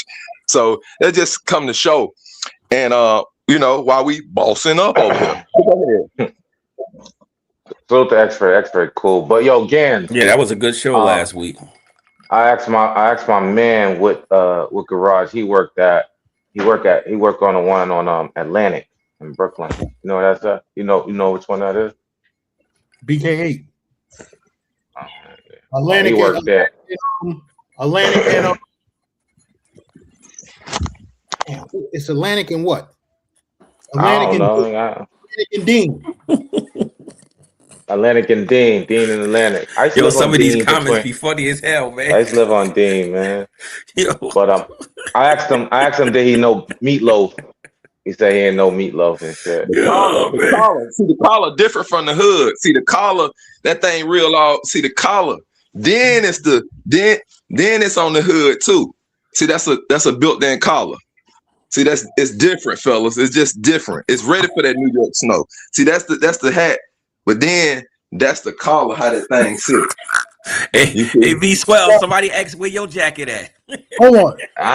Look, man, I ain't got time for all that, man. Let me see the whole jacket, Yoga. Turn to the side. See right here, this the hat right here. This the hat. Yeah, that's one of them Daniel Leather ones, man. This is the collar. This is the collar outside of the hat. You see what I'm saying? This is the real deal. Then this is what that thing look like. Mm-hmm. All the way through. That's a strong one. Yeah, that's a strong. And you rocking that? I had that same coat when I was sick. Yoga, you rocking that in Atlanta? It snowed the other day. We had ice storm the other day. Okay. Shit, when I was down there, he could. When I was down there New Year's Eve weekend, he could have rocked it then, because it was cold as hell. It was about 30 or 40 degrees down there. Yeah, today is 30 when I woke up. So I got still cold. Yeah, and I bought these special ice hiking boots. Let me show y'all these joints. Y'all might know about them up in New York, but they come out of Europe. They call Vivo. They call Vivo. And they special ice boots to wear in the ice, but they hiking boots. And so I got them just the other day, right before the snowstorm, and with the grip. And they out of Europe. Yeah, out of Europe. So you know what I'm saying, you didn't want to be slipping out, moving around. So I bought some special joints. They kind of look like tennis shoes, but they boots and like official like rock climbing. But then they got them for like they promoted them like climbing in the Alps. Like you on a ski resort and all that type stuff, you know how they promote. So I grabbed some of them with that extra grip for the ice. So if it's black ice, these supposed to have, they almost feel like the bottom of the football cleats. You know how them new cleats where you can screw in the cleats and all that with NFL got? It's real sharp. The side of them is real sharp for ice. Mm-hmm. So I got them and the fur, so I'm ready. Because, you know, here in the ATL, this is the first time in a long time we done had like 17 degrees, 5-6 days in a row, 19 degrees, folks pipes busting and all that. So I done had to, you know, go over to a couple different family members' houses and stuff like that. And I was like, I'm not going to be slipping or nothing. And I got them and they came 2 days in the mail. Y'all don't put salt down or nothing down out there? Where they do it, yeah, they just started doing it the other year when the city got messed up, like back in 2015. They do it on the expressways, but on the surface streets, like here in the neighborhood and stuff, once they're iced up, you stuck in the neighborhood. But I got the, you know, I'm prepared on the truck, so I got the melt stuff, the melt the ice if you get stranded, and then I got a pair of the chains that I can put on the front tires or back tires, and put them chains and drive slow about 10 miles an hour. I can just go anywhere through the ice with the chains, like an emergency. But we've been good here, but y'all can see I'm not playing. You about not to see me and like, oh, Yoga got a flu. He down bad. He was out there.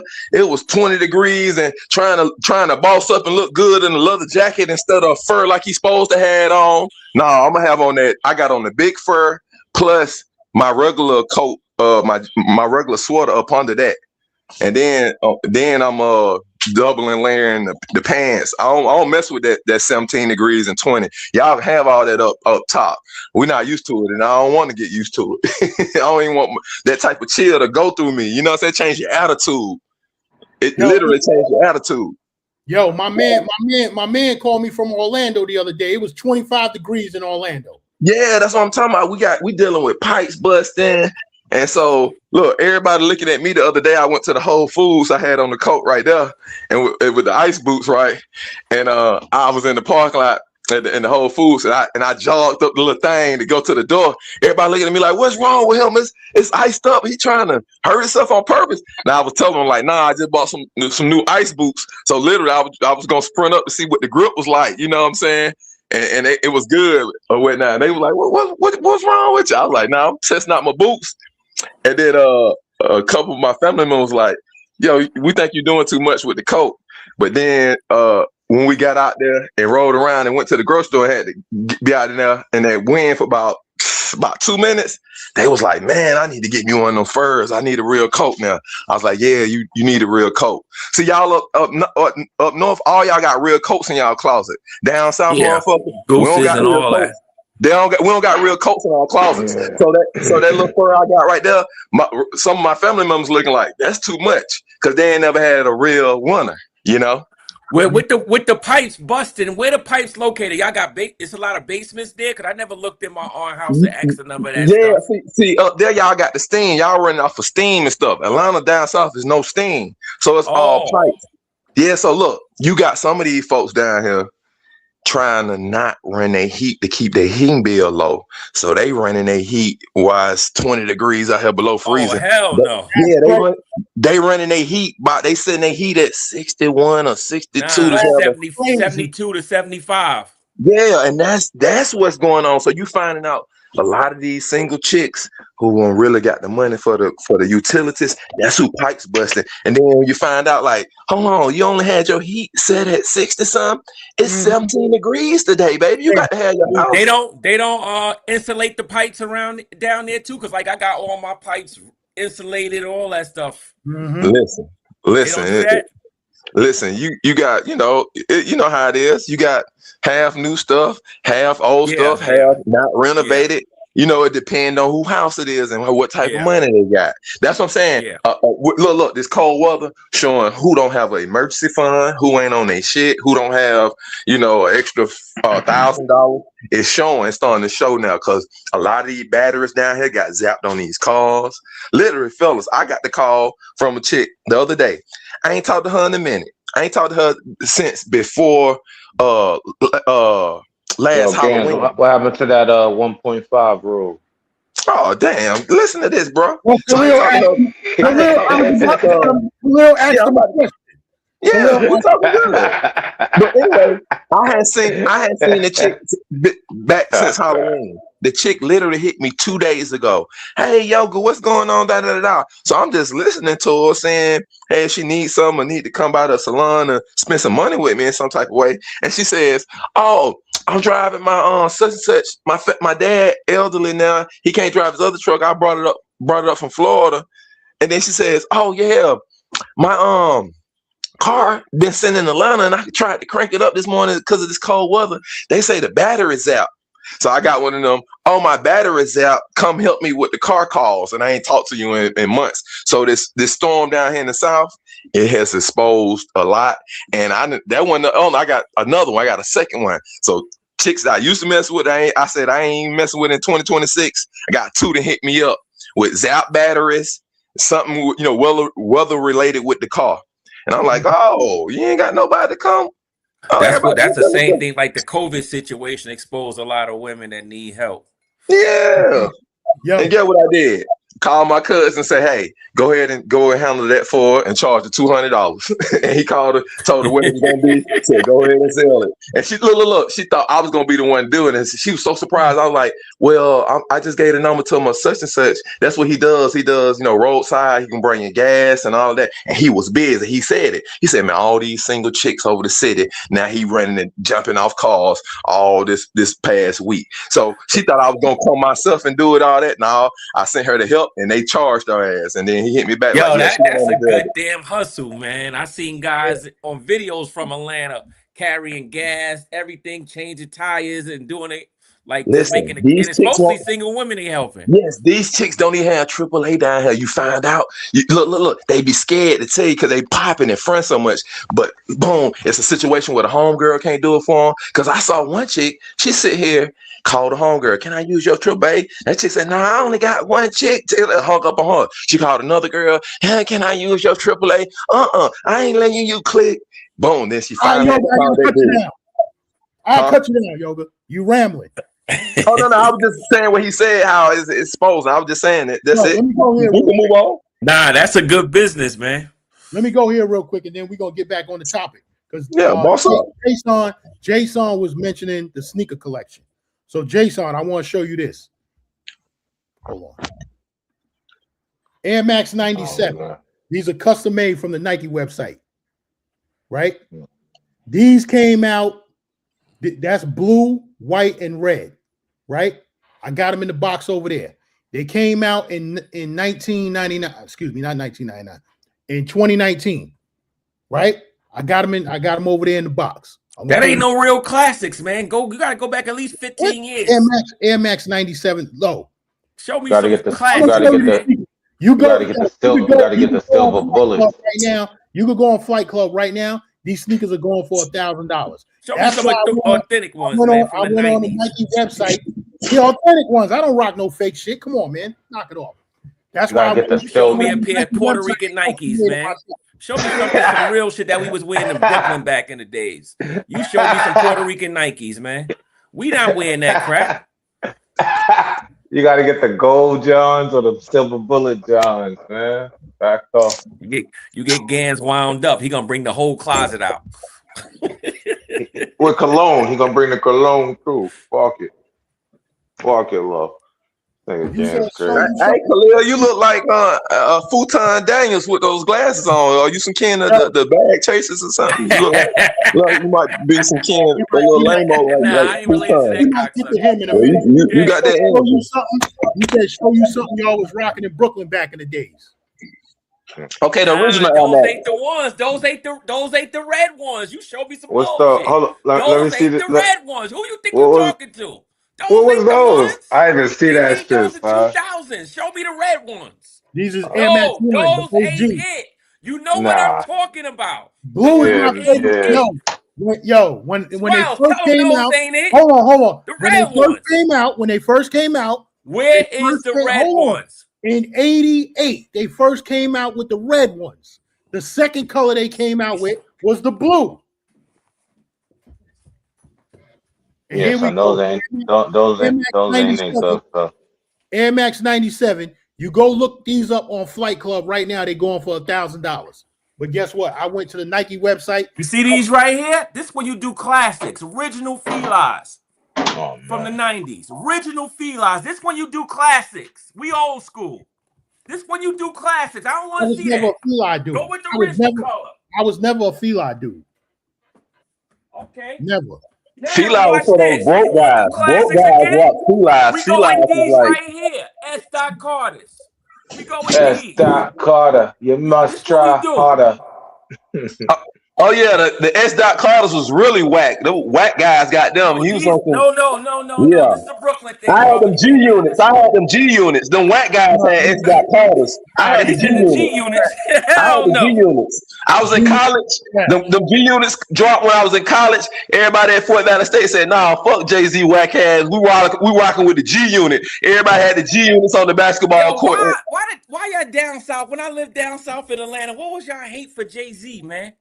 Cause of G Unit. 50 was like y'all had a hate for Jay-Z down south that I never understood. 50, it was 50 Cent. I'm telling you, when 50 came out, it was like all that shiny suit shit for the stop in New York. I'm for to stop all that Jay-Z, Puffy. And the South took more. You know, we lean more with 50. I'm being real. This ATL lean once Filth hit. ATL lean with Filth. If y'all peep game, ATL, it's all the women. It's all the women start messing with Jay-Z once he started messing with Beyonce. But the dudes in the A, we was leaning with Fifth and G Unit. I'm being real. Then Fifth messed around and signed you know, Banks and Yayo and Buck. Yeah, see, it was rap. He had ATL right there. And then a lot of people y'all don't know. 50 did so many shows in the A and hole in the wall clubs where Puffy them would never come. Like 50 them been on Simpson Road rocking, G Unit them pulled up. Everybody was like, what? Puffy will never go there. You see what I'm saying? Puffy gonna be in the Phillips Arena where the Hawks play. You know what I'm saying? Yeah. He gonna be on Peachtree. But 50 over in Decatur, passing out G Unit t-shirts after the show, going down Columbia Drive. 50 down there in College Park, literally on Old Nat and Garby. So when 50 came through there, he took over. He took over for A. He the top of New York for the A, you know. Yo, I'm gonna get the low key Lux because we're gonna get back on the topic. But Khalil, I think showed them S. Carters. Khalil, I think this comment is for you. He said when you older, being a sneakerhead is pointless. Because most of them joints, they gonna fall apart. So all them old joints you got, Khalil, those ain't fall apart. I didn't told you. I didn't got rid of 40 pairs of sneakers and got me 2 lenses for the sneakers. I got rid of 40 pairs of sneakers and got me 2 lenses with them. Yeah. 2 Canon lenses. No, what happens is as long as you wear them, and those S Carters, they never fall apart, man. Yeah, as long as you wear them when you got them, it'll the Nikes fall apart. He right about that. Hold on, can't you put leather conditioner just like you do a car seat on them? I don't know where you coming from. Can you put leather conditioner on the shoes to make them last like a car seat? No, I just let them sit in the closet, man. I don't do that. And these joints, I never had no tennis shoes for a long time. These joints are mothballs in the closet, and you have a humidifier going. That'll keep the sneaker all right. Well, I have dress shoes that last forever, and like boots, like the dress shoes I graduated college from, some Stacey Adams boots, like dress shoes, hard bottoms. I still got them; they still good. Like dress shoes, cowboy boots, Timberlands, like real boots like that, and dress shoes with a real, leather bottom, hard bottoms. They last forever. Do you still got a couple of Steve Harvey suits in the closet? Because that's what y'all was wearing when I first came down south in the 90s. No, you got to think. I'm 45. So in the 90s, I was in high school. I graduated in 98. I was in college, came out of college 02. So I went rocking the suit. He was definitely wearing a Steve Harvey suit. No. Let me be honest with y'all, fellas. Let me be honest with y'all New York guys. Yo. Hold up. Remember when Carmelo Anthony got drafted? That 2003. Steve Harvey suit. Yeah. That's shoulder in high school. Listen, man, I was on that Tyson Beckford. I was up in the Polo store in Lenox Mall, man. We was dressing like Tyson Beckford in high school. I was on that. Tyson Beckford, Bass. I don't know if y'all know about Bass Skippers from back in the day. I don't know if y'all know about Bally. Bally cost a lot. My uncle done put me on that because they was rocking. We know about Bally's, suede Bally's. The suede hard top. That's Bally's, suede Bally's. We wearing those in the 80s, man. This is where I was going. This is where I was going with it earlier when I said cats out here wasting time chasing women. Let me tell you something. When I was 12, 13, 14 years old, I was that fly nigga with suede Bally's on. We talking 1984. I was 4 years old. Trying to come out looking like Dana Dane. Okay, yeah, you my uncle age. That's why my uncle them had me on the Bally's when I was like 11, because they was able to afford all that. And look, I thought that it was kind of whack because I was like, these suede high tops. I never saw suede high tops. I thought it was basketball shoes. I was one of the flyest niggas going to IS 61. I want a pair of them now. Them old suede high top Bally's. Bally's, the motherfucking shark skin suits with the Kango hat. Yeah. Know what I'm saying? But yo, and you was from Staten Island wearing all that. Yes. Yo, y'all remember? Staten Island was the most you want to know why? You want to know why? Because my father from Harlem. So I was a part-time Harlem cat. I used to spend the weekends uptown. My father. I see when y'all Staten Island dudes troop over to Brooklyn, y'all guard bodies. They was dusty, man. I was going uptown. My father from Esplanade Gardens. I was going uptown. Toledo. You wore glasses when you was a young kid, though, so you weren't considered fly or something. That's what it is, bro. Nah, I never wore glasses until I got in the army. And we gonna get back. We gonna get back on track. We gonna get back on track. Well, let's go to boss up then. Hold on, real quick before we get back on track, Gans. I don't know about you, Gans and Yoga, but Khalil, did you have those hard bottom shoes from Buster Brown when you was learning to walk? Buster Brown on Pickens Avenue. You know the hard bottom, John. You know what I'm talking about? Yeah, have those. Well, whatever. Fuck it. Go ahead, Gans. Your boy is raising that bread too to go back home. Khalil, you couldn't hear Swells? Nah, I can't hear him. He said the Buster Browns on Pickens Avenue. Yeah. Yeah. Copy. Khalil, you might have to back out and come back in if you can't hear him. I can hear everybody else but him. And then it's always happened. It's one person that he can't hear. As soon as the person kind of asks him a question, he don't want to answer. He be like, I can't hear him no more. He just magically stop hearing him. You think I'm every night. Every night. So he did an X-ray. The night before that, he did it to me. The night before that, he did it to Ronan. Yo, I'm gonna go back out and go back, man. Every show. But then he come on. Look at my technological shit. Look at my camera. I got to new this. I got to new that. And he just go, I can't hear you no more. But everybody else he can hear. So low key Lux is saying at this point, I have to believe you guys. He's not talking about me. Have a problem. I think he's talking to y'all in the chat. Have a problem choosing quality women. Y'all need to have higher standards. Because somebody said something in the chat, and I think Low-Key Lux was responding to that. Oh, okay. Well, what y'all think about that? Higher standards. Well, higher standards as far as what? When what? When dealing with women in the States or where? That's the question. Swells, I got to ask you a question. Yo. Because you said, before I ask you the question, I know you one of the guys that like going to the chocolate factory, but you don't like tasting the chocolate. What the fuck?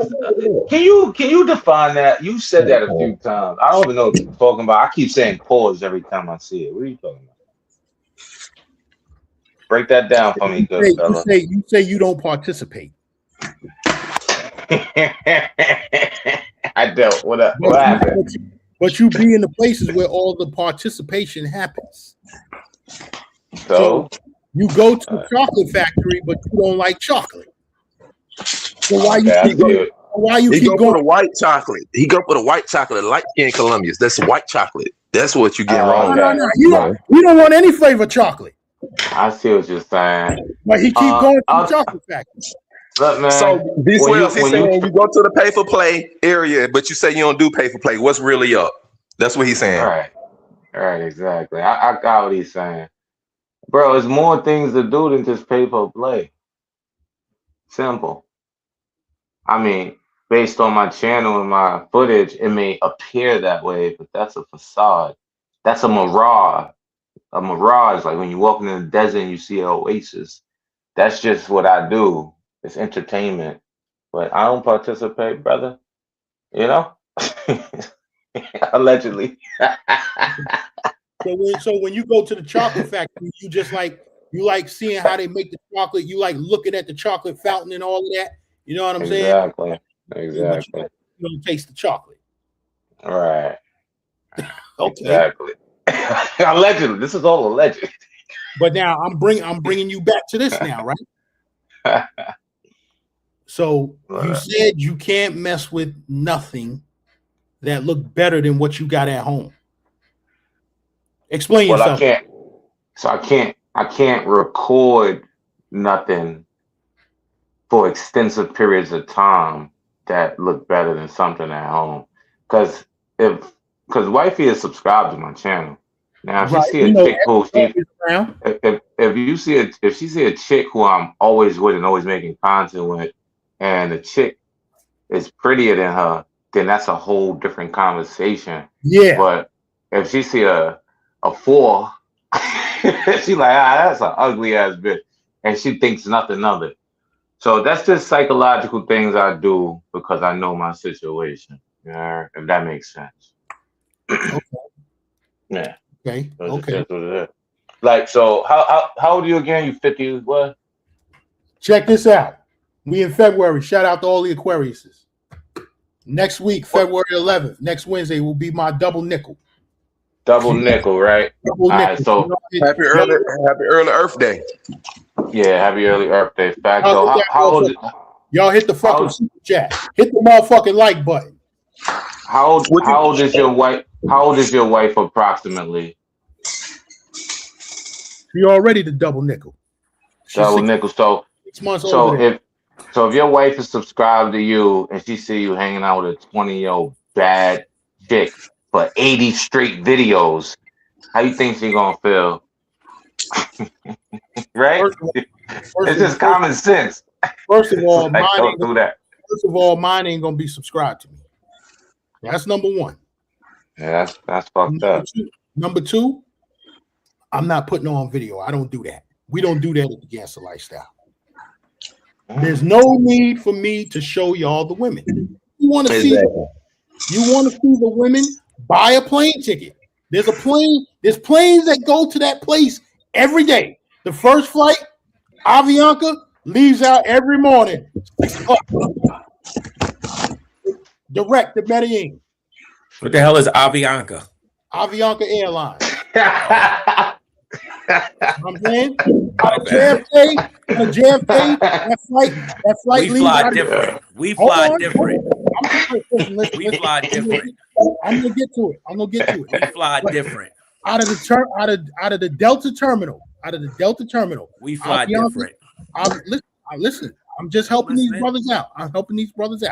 If you want to see these women, Avianca, JFK Airport, terminal number 4, every morning, 6 o'clock. Right? If you're not in New York, if you're in New Jersey, Newark Airport, JetBlue, 7 o'clock every morning to Medellin. It makes a stop in Fort Lauderdale. I'll be on that flight soon. JetBlue. You know what I'm saying? Why JetBlue? Because they're gonna say you traveling cheap, Gans, and they're gonna say you bossing up traveling JetBlue. That's a contradiction now. Where we at? We different, Gans. I'll be at the different terminal. I'll be in the Centurion Lounge. What lounge you in? Really? I'm in the Centurion Lounge. What lounge you in? I'll be in the United Lounge. I'm in the Centurion Lounge. What lounge you in? I did a live from the United Lounge. How was that experience in the United Lounge? What are the perks? It ain't the Centurion Lounge, and he know that. He knows that. It ain't the Centurion Lounge, and he know. Look at his face. Watch his face when he aced. That's what we used to say with roll dice. Watch his face when he aced. He didn't give you that face when he aced. The United Lounge. The United Lounge give me everything I need. It got a comfortable couch. It ain't the we saw your face already. It got a shower. We saw your face. You aced. I'm 4, 5, 6 on your ass. You aced. Head crack, lick. Lord. That Centurion Lounge just I be in the closest bar next to my motherfucking gate. Look at y'all taking shots like fuck this shit. Yeah, so look at y'all. I be chilling. That Centurion Lounge just means he got the chase after. Amex. Yeah, I have it on my credit card, and I never use it because I like being right there by the bar. It's close to the gate. Oh, they get me in there. I already know. Yeah, yo, but that's what I'm talking about. I be at the closest bar by the gate, getting smacked. Like, I'm gonna try to go to sleep on this fucking flight. I'm not, I ain't even gonna front, yo, Khalil. I'm not even gonna front. I'm not gonna front to everybody in the chat, yo. I tried to walk in the Delta Sky Lounge with the Amex Gold card. They said, "Nah, sir, you gotta have the." You need the platinum. When I left Milan, I was in the Delta Sky Lounge.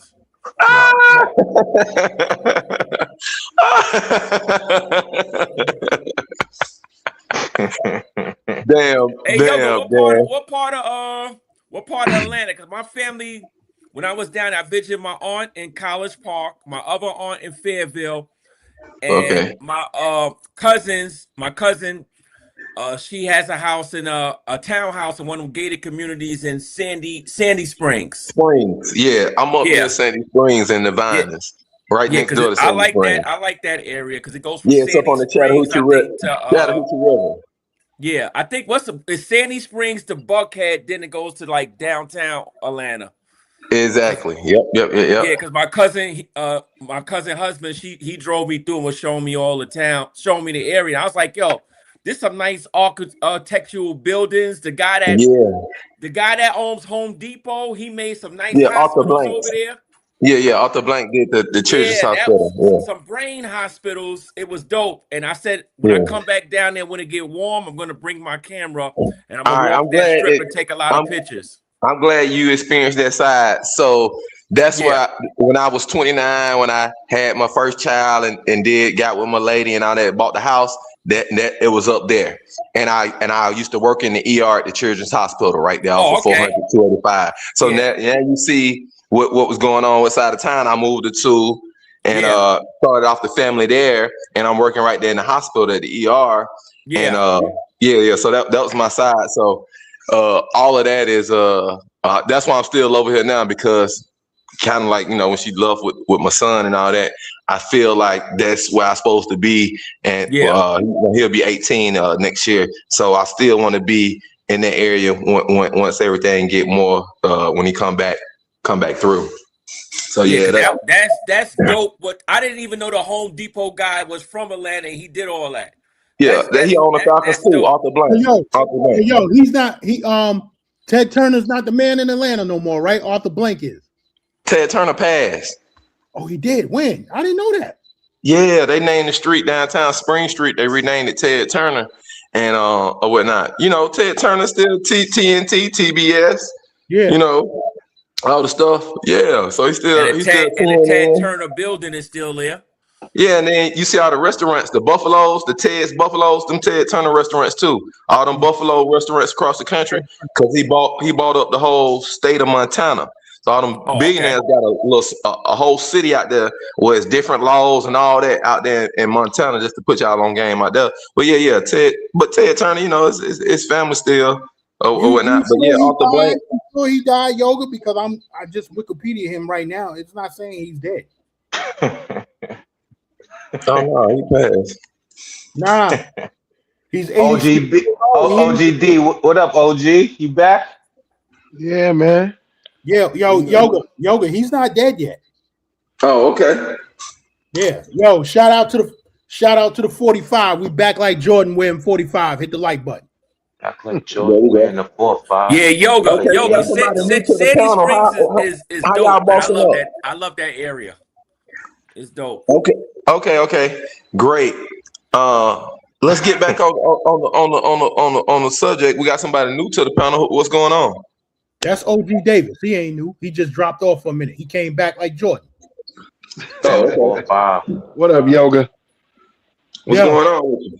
OG Davis. I was trying to get the low key Lux point. He said at this point, I believe you guys have a problem choosing higher quality women. Y'all need to have higher standards. Let me tell you, my standards are very high.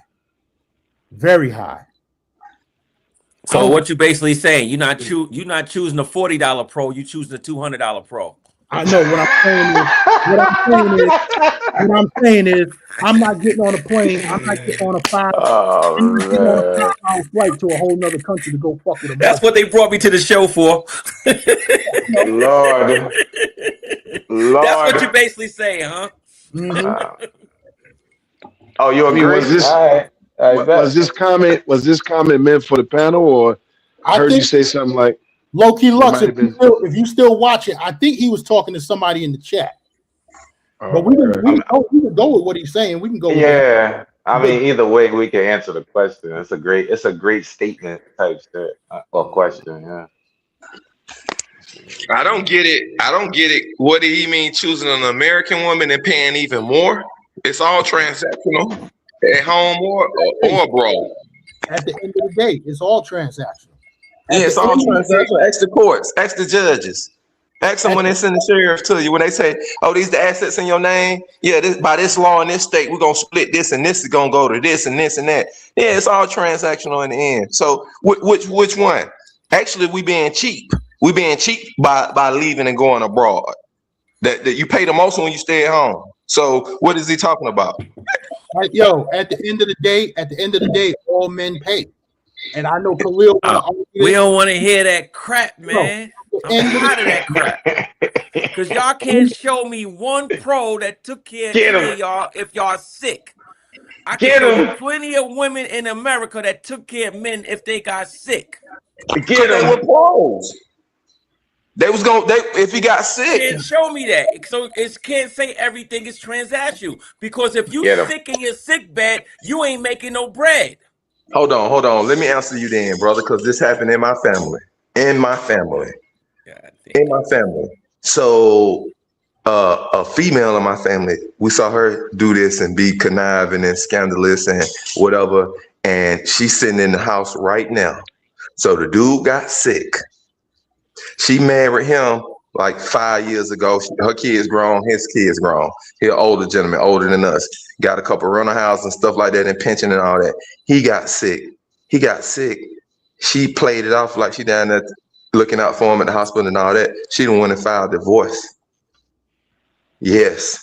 So that's what I'm talking about, man. I see my own family members do this. So yes, it is transactional. And that's when my own mother and father had to sit down with me and say, hey, situation where you're trying to go and chase up with the son and go up there, you're going to go up there and get a house up there and then try to fight in the courts up there. Let all of that go till you're 18 now, because it's a whole different game. They're going to play with you some more. They're going to try to drain you. And then all you're going to get is what you got now. They're going to say every other weekend and you a whole 9 states away. Explain the chicks that held dudes down that was locked up and when they got out. Explain those. Here you go with these jailbirds. No. I'm not talking about it. He said it's not transactional. I'm talking about Khalil. Here he go with the jailbirds. And get good and do the right thing. Explain that. Explain times where dudes lose their job and the chick still held them down. Explain those times. Forget about the jail. Get the jail guy out of it. You explain it. Okay, well, hold on. I can explain it.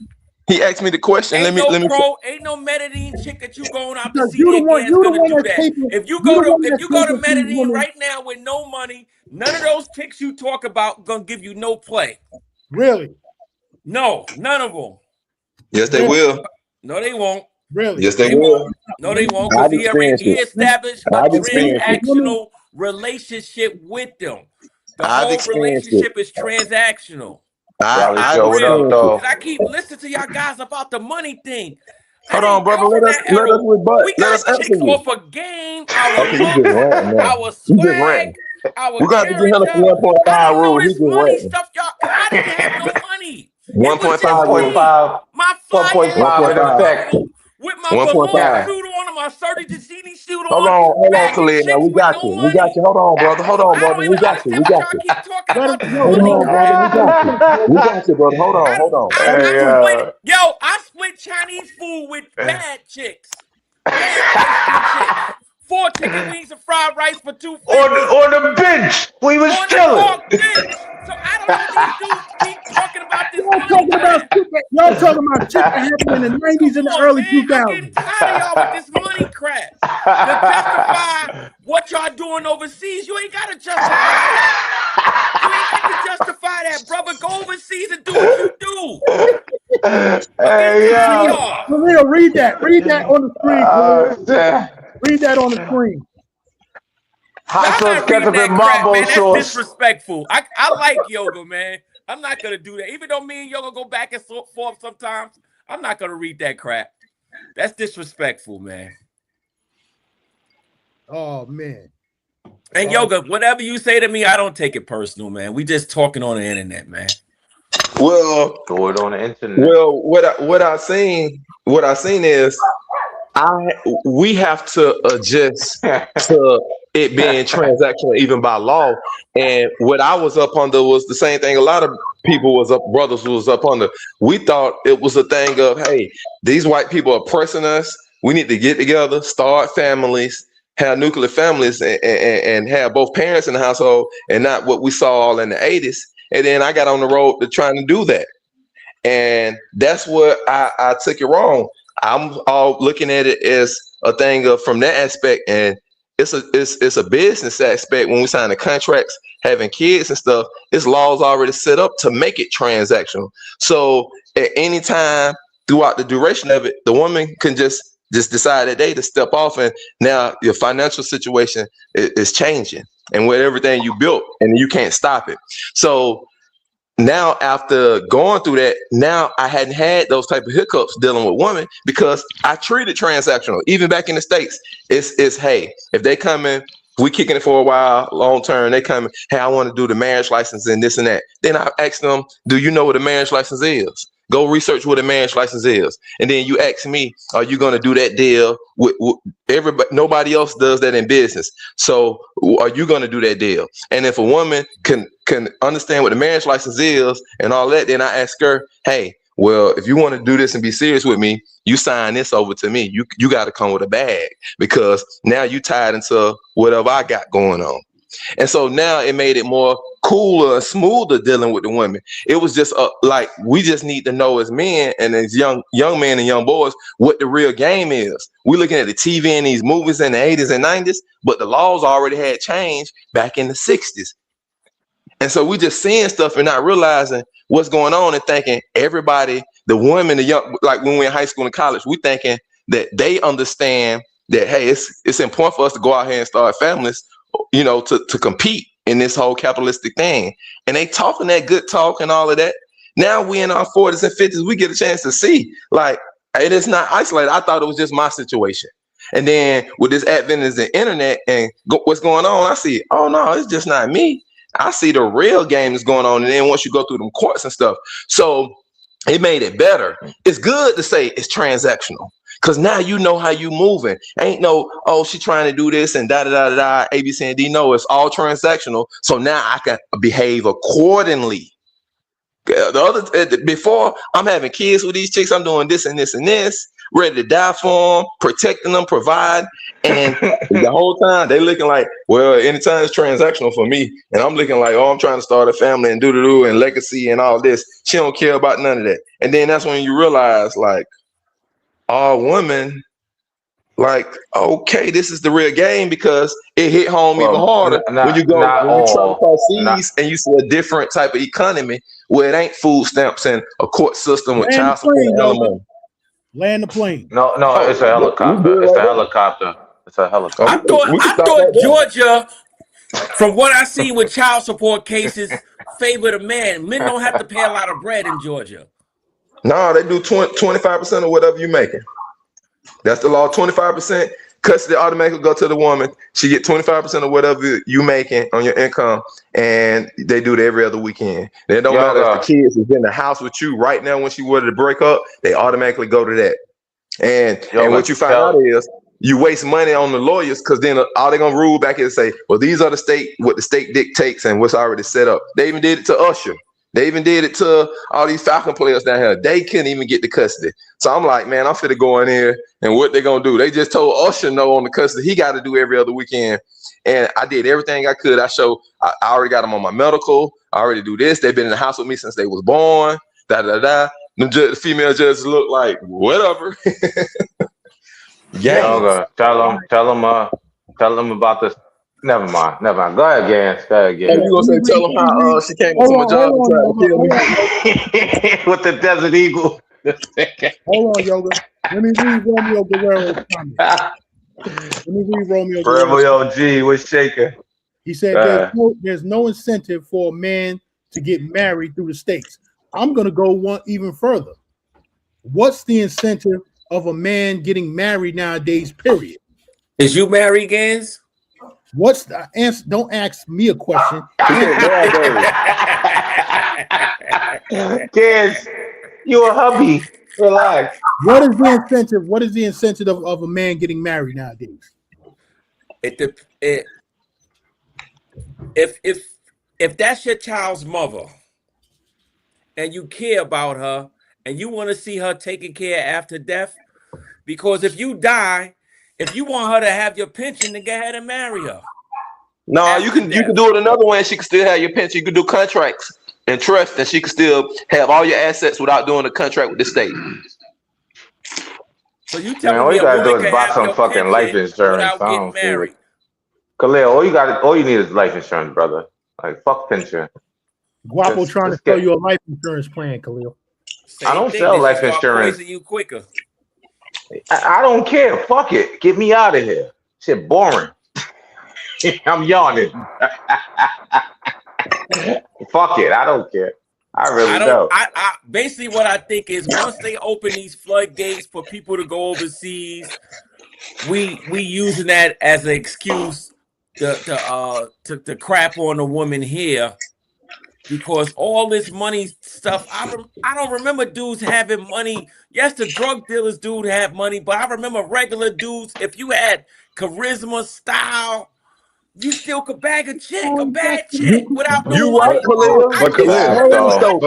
Khalil. That's what I come from. I don't know what you're talking about. That was 20 years ago. Khalil, remember, listen to what you said. That was 20, 30 years ago, Khalil. I still get chicks without spending my money. Khalil, listen to what you said, Khalil. You said, remember. Yeah, remember. Yeah, that's all you need to say. It's transactional now, bro. They won't help with the bill, something. Now look, I think your swagger never changes. Honestly, Khalil, I agree with Khalil. So when he say remember, I remember, so that never leaves you unless something traumatic happens to you. But I'm the same way. I just be chilling. I just be chilling. What? I remember I went to a resort in St. Martin's, man. I ain't killing me, man. Salute to St. Martin's crazy, right? Killing me, man. I'm like, involved. There was nothing transactional. It was a lot of women there. And it was on the kid. So I don't. So you think that they was on you for you, or they didn't know you was a foreigner and you got big money, way bigger than they was on the resort, man. They was American, nigga. Other women on the resort. Oh, well, they know you on vacation. They know you doing good. You on vacation. Women on the resort is like when they say whatever happens in Vegas stays in Vegas. So whatever happens in the resort. Whatever happens in the resort stays in the resort. They don't care. You're an American man out the country. You safe the fuck. They don't want to mess with a foreign Colombian guy. He not safe. You safe. So everybody know that, Khalil. Everybody gonna get play on the resort, bro. You going to and you wasn't getting no women there. What was it at? Say that again. Gans was on. You was in a country, you told me, and you had access to the resort because your friend was there, but you wasn't getting no play on the resort. Don't snitch on that, man. What resort was that? Stop snitching on that, man. Yeah, you didn't. Yeah, I'm like, how you didn't score at the Hard Rock? That was crazy. That was crazy to me. Yes, like, how did he not score at the Hard Rock? I don't see none of that stuff on YouTube. That was crazy to me. According to what you say, that was crazy. I'm like, he running back out. He running back out to the street for street meat.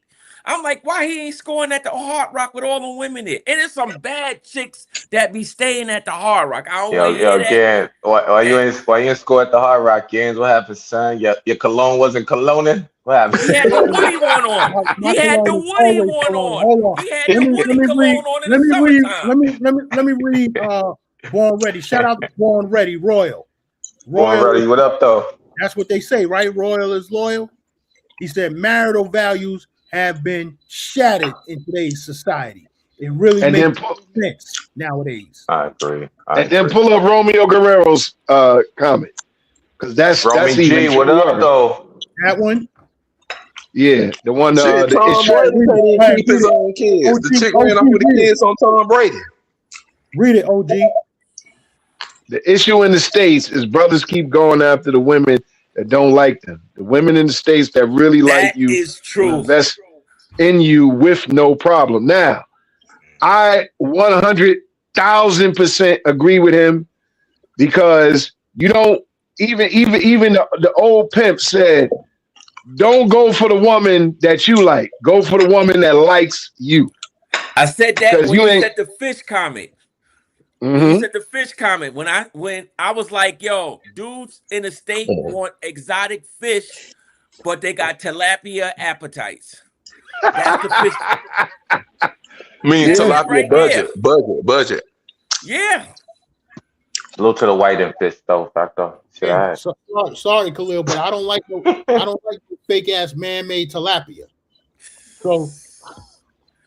Yes, you was on a resort. You couldn't catch no fish, brother. So we don't want to hear from you right now, even though it's your channel.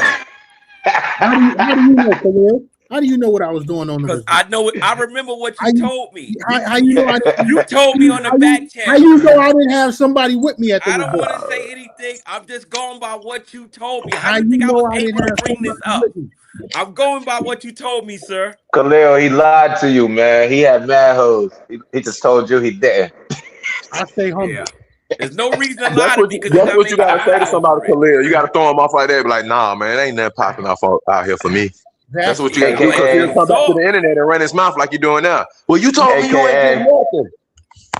AKA the Goodfellas. We don't participate. Yo, I was gonna get on your show the other night, but you was on too late, man. I was like 3 o'clock in the morning. You was on talking. My insomnia was kicking in. I woke up to take a leak. I had to go to work. I'm about to jump on it, but I got to go to work in 2 hours, man. Yeah, we'd have been up all fucking night. Hell yeah, about to jump on that dick. I called in. Fucking with me, I'd be up all night. So Khalil, at your job, do they know you participate in paper play? Lonely Black Traveler. Who are you talking about? If I let Yoga answer that question, his plane is gonna go from here to Thailand and back. Look, man. First of all, again, it's not a plane. It's a helicopter, brother. It's not. No, it's not. A helicopter take off and land. Planes fly on forever. All right. Well, I'm just letting you know, but whatever. Well, salute to everybody in the building. Everybody hit that like button though. Word up. Everybody hit the like button. Hit the like button. The chat moving kind of fast. But yo. Yeah, hit the like button. But yeah, that's what's really up, man. So it's all transactional. So ain't no shaming no guys if they got a woman here or they marry here or they go out the States. It's all transactional. That's why I call a marriage contract. So you say every relationship in the world is transactional? Yes, because we need something from the woman and the woman needs something from us. It might not be monetary, it's gonna be sexual. I need her for an orgasm. She need me for an orgasm. That's transactional. It could be food. I need her to feed me and prepare food while I'm working because I don't have the time. And it helps her because she has a need, because she has a maternal need to be taking care of somebody if she don't have kids. And I fulfill that need, and then I protect her while I'm around her for feeding me. Even that's transactional. Or it could be we have somebody was saying on this panel, I need a woman that can do something out in the real world, that got credit, got business acumen, she's know accounting, or she know another language where she can help me in that way. So I would need something for her, and she might say, well, I'll teach you Spanish, and instead of you paying the tuition at the college, I'll teach you every day and come over and tutor you. And she say, well, what I might need in return is you have a car and I need to get my kids to school every day. Can you help me with that? And I do the free tutoring. So that's transactional. So it's not necessarily money, brother, but every relationship on this planet is transactional, from mother to child, from father to child, from parents to child, from parents to grandparents. From everybody got to help somebody in some type of way. And that's why I'm somebody's son. That's why I'm somebody's father. I give them something, they give me something. Even on this panel, what we're doing is transactional. Google is paying Gans, and we're helping him out. You see? It's transactional. Better yoga. No. Give me a second. I'm gonna play a clip for y'all. So to Army guy, real good fella. Back off. Remember that. What you gonna ask me, Swift? Oh, I was gonna say, pero no sabe, Justin, yo. Oh, tú sabes. You know. Salute the Army guy. Army guy is a cool it ain't fella, transactional. man. Every relationship on this planet is transactional. Yeah. Shit, even the relationship we have with our environment, you breathe in air, and breathe out carbon dioxide, and the trees and the grass need the carbon dioxide, and then they breathe out oxygen. So it's transactional even with humans and the trees. Everything is transactional. And that's how we got to start looking at our relationships with these women. Yeah. Period. I don't know. Whatever. I'll be macking. But Leo must can't hear us or something. His audio went out. I'm listening to y'all. Oh, because you got quieter than a mouse. You real quiet. I gotta listen. Okay, well, this is a new. We set a new precedent. Yoga got Khalil listening. You know, there we go. Book of Job, chapter 190. Oh, Gans gone. Gans went to go get some new sneakers or something. I don't know. No, what's up with that nigga? He went got the black leather shaft jaw. He said, "Fuck this brown shit." But yeah, definitely a great conversation. Make sure everybody in the building, make sure hit that like button. Hit the super chat too. What the fuck? Hit the super chat, son. Somebody hit the super chat, man. Yeah, man. But it was very impressive how we shut Primo down and he went to mental therapy. He had a mental breakdown because of all this. He's jealous of us bossing up and traveling. So shouts out to Primo and his mental therapy sessions. I don't know about all that, but definitely salute to Primo and Mosky and fuck though. Those are the words of Yoga. I don't think we had anything to do with that, honestly. Nigga, y'all are crazy.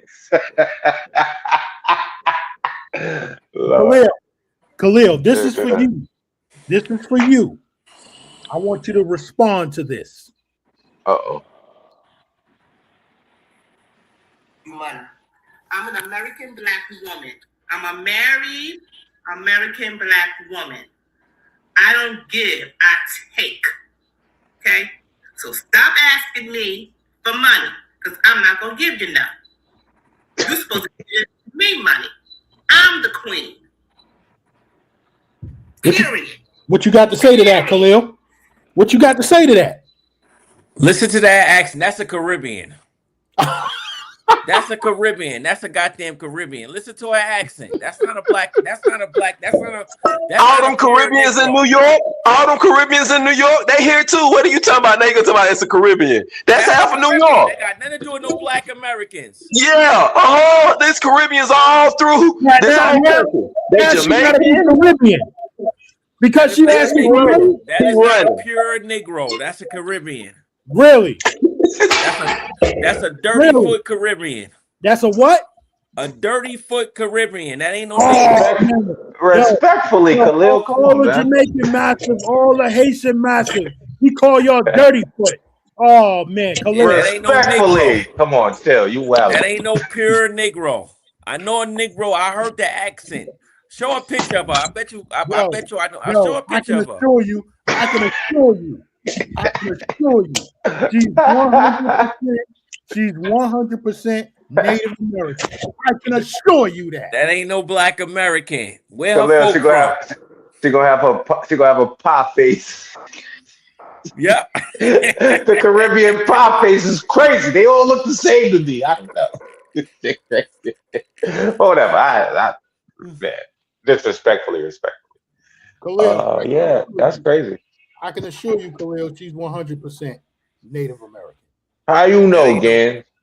That ain't no. I heard the accent in her voice. Hold on, play it again. One more time, son. Listen to the voice. Hold on. I heard it. That wasn't no Negro. Feels like a Brooklyn chick to me. Oh no. It's definitely a Brooklyn chick. That's 100% a Brooklyn chick. All right, let me hear it one more time, and then I'm gonna agree or disagree with Khalil. Hold on, I'm gonna play it for you again. Give me 1 second. Take your time, brother. So everybody in the building, back door. Okay, here we go. All right, let's go. I bet. Hold on. Khalil, introduce me to some women in your family since they don't care about money. Asking me to give you money. I'm an American Black. All the women in my family is older. Yeah, nah. Hold on. Most of them family married. Hold on. I already heard it. As soon as she said American, it was over. Hold on. Let me play it again. Let me play it again. That's not Negro talk. I'm a married American black woman. That's not Negro. Who says that? Who said I'm an American black woman? We already know that's a fucking tether. A tether. That's my second favorite word next to magnetized. As a Negro. Tether. As a Negro. Yeah, hell yeah. Nah, she's not from here again.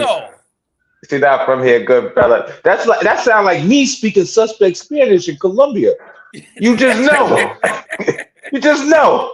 I'm not from here, nigga. Nah, yeah. I don't give a damn how she looked. That's not a black American. Tether. Hold on, put that picture back up. Let me see if you got the pie face. Look at that forehead. That's a forehead. Look at that forehead. That's an East African forehead. That's an East African forehead. I've been out there in 3 countries. That's an East African forehead. Yeah, nah, son. She trolling. He been the doggone Kenya. He know those foreheads. That's an African forehead. Yeah, son. She not from around these parts, good fella. I can tell by the accent. I can tell by the face. Yes, sir. Yeah, we already knew. We seen that guy forehead. She trolling. She wants some clicks and views. Yeah, that's it. That's really it. Yeah. You know her? Who is this person? Where'd you find this at? Gans be thinking that we don't know. Gans, you're not dealing with regular Negroes over here, man. Who is this person? Who is this person? I don't care about her butt. That's an African. You're not dealing with regular Negroes over here, man. What you think? We squares from Delaware? Come on. Okay, you wildin', sir. Yeah, because he be trying to pull fast ones on us. He walked out here with that tight ass shaft jacket on, trying to pull a fast one on us. Talk about it's a dance lever. That was a shaft 70s letter, nigga. We knew. So those are West Indian women, huh? Who is the man? Well, you saying? Come on, you saying American black women can't be gold diggers? Is that what you're saying? I never said that. I said they more loyal. We know that already. We could look at the history of the black woman since slavery, how loyal she been to us. Come on, man. We got a track record to show us. We got lineage. If you pure Negro, we got lineage to show how dedicated the black woman been to us since day one, brother. Yes, she hit. She hit rough spots and got caught up in that Susan B. Anthony feminist movement. Yes, but the black woman has always been loyal to us. I'm talking about a pure Negro. No, but I'm not talking about no Caribbean or no African. I'm talking pure Negro. Pure Negro women. Her family's. You're absolutely wrong. Example. When saying they not gold diggers from New York? You saying they not gold diggers? We know where they from. They not gold diggers. I say yes, we have some that fell off the beaten path. Yes, we have some that's gold diggers that fell off the beaten path. But mostly, if we look back, the black American women, the pure Negro women, stabbed us in the back. Mississippi, Georgia, North Carolina, stabbing them in the back. Those that got that stock in them, they have been loyal to us. They held us down since slavery. No, all the women in my family divorced all their husbands. My family from Georgia. It's only a couple that's married and still married. Only a couple of the young ones. My sister married because she married one of my homeboys from work. My sister and another. Put the counter up. Put the counter up, Gans. 1.5. No, I'm just giving y'all the real. In my own family, so both sides of my family from Georgia. It's only only one of my aunties still married. All the rest, all divorced. All my cousins like me. Dad on every let other me weekend. ask you something, Yoga. No, I'm the proof. I'm the living proof. So you don't Ask you one question. I'm the living proof. Really, so y'all gotta stop. Okay, Yoga, you say your family is from Georgia, right? Both sides. Okay, what part of Georgia you originally from? Down in the country and Atlanta. What part? I can tell you what. My family from Georgia. We from LaGrange, Georgia. You know where LaGrange, Georgia at? I know you do. Yeah, my granddad from LaGrange. My family from LaGrange, Georgia. Right there. Okay. Wait. What part of the Georgia you from? I just told you my granddad from LaGrange, right there, sitting on the Georgia-Alabama border. That's where my granddad is from. But he came to Atlanta and met my grandmother. And my grandmother came to Atlanta, met my grandmother, and my grandmother is from right here on I-20, right outside on the other side of Decatur. Half of my family from LaGrange, Georgia. The other half is from Decatur. That don't mean nothing. All my aunties divorced all the husbands, got the houses. I grew up hearing my mama and her sister them talk about, yeah, he gonna pay this much in child support. He gonna do this, take his ass to court. We grew up, mama gotta go to court today. Auntie going to court. I got like 16 aunties. I grew up in the 80s and 90s. All me and my first cousins. Oh, what's going on? Y'all gonna spend the night with us tonight? Yeah, my mama gotta go to court tomorrow for my dad. Like we all grew up with our other siblings, other cousins, first cousins coming to spend the night at our house because somebody mama had to go to court because of their daddy. And all that custody drop off, all that went on at my grandma's house. So my grandma got all these grandkids, and every other weekend it's somebody dad to come picking them up. So I live. So you want us to believe every case in Georgia is like yours. You just had all my friends. Listen, you can Google this. Look at how many single homes and how many divorces and all that. You can Google it for each state. It's right there. So millions of these women. Let me Google it. Google it, brother. Millions of these women are gold digging. It's transactional, brother. I can't believe that right there. They got whole movies about it. Thin line between love and hate. Look at all the movies came out in the 90s about it. Wait until Excel was the one. You know that feminist hate movies. Because there's two comments I want to get to. He said, "Why are you focused?" I guess he's talking to me. Yeah, he is. He said, "Why are you focused on black women when it comes to negativity?" I'm not focused on black women. I played a video clip, right? Because a Colombian woman that he gave some bread to sold him a dream. I played an audio clip, and Khalil said she's not an American black woman. That was no American black woman. We proved that already. Well, we saw her forehead. Her goddamn forehead told us she was from East Africa. The way she was talking, that was an East African chick. Let me chime in real quick. Let me chime in. Oh man. Let's get everything straight. That's funny. Let's start with the passport bro movement because I've seen a lot of the comments. Let's go to low key comment. Okay, let's start with the passport bro movement. The passport bro movement is not even 2% of any population. Exactly. It's not even. It's only like maybe 2% worldwide. But if you're talking about black men in the passport, poor passport, whatever you want to call them, movement, it's not even 2% of the population.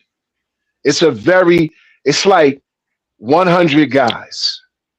Yeah. And the reason why you think it's 2% of the black men traveling, but go ahead. Right. But what I'm saying is it's like 100 guys. So if you take the 100 guys that you might have seen on YouTube, because the only reason why you're able to speak about this is because of YouTube and social media. These are the individuals that are going and making the videos of the Colombian women saying Papacito, and you see an Avianca flight going over there like at the drop of a hat. It's not even, it's a very small percentage that are saying this. Now, the system in place, if you paid attention through the years of you growing up, is set up to break us apart. Like I just was Googling that, OG. I just was Googling that. Go ahead, talk to him nice. Like Yoga said earlier, the nuclear family, which really is a cover-up for the Negro family, Okay, they just needed a word that sounded a little bit more eclectic and nice without offending us. They used the nuclear family. There you go. All these systems, from welfare to child support to alimony, all these different things were set up so that it would break us apart. And with the advent of the internet and social networking, which eventually turned into social media, there's a big misrepresentation 2005 of what is actually out there when it comes to women, when it comes to men. Okay, with the women's liberation movement, which was never about Black women. It was two lesbian women who started this movement, and it was all about the white woman being at home constantly without anything to do other than being a wife and a mother. They wanted to. And the Black woman, her son, grandson, that's Travel Time with Paul. Travel Time with Paul. Hold on, Yoga, real quick. What the fuck, Travel Time? Who the hell is Travel Time with Paul? That's your cousin? His. Go ahead. He was saying the two lesbians that started feminism. His grandmother was one of them. So here it is. Here it is. When you look at all these systems in play, if you're paying attention to what's going on, the ultimate goal is for us to not be together. So that's why when you see the floodgates open through social media, where these women are being flown out, where these women are dating celebrities, they're dating basketball players and all that, the standards are raised for them. And how could we honestly meet these standards when more than 85 to 90% of Black men in the United States alone is making probably on average $42,000 to maybe $50,000? So when you talk about women been dating sports figures. Hold on, Khalil. But no, wait, hold on, Khalil. But when you're saying, talking to him nice right now.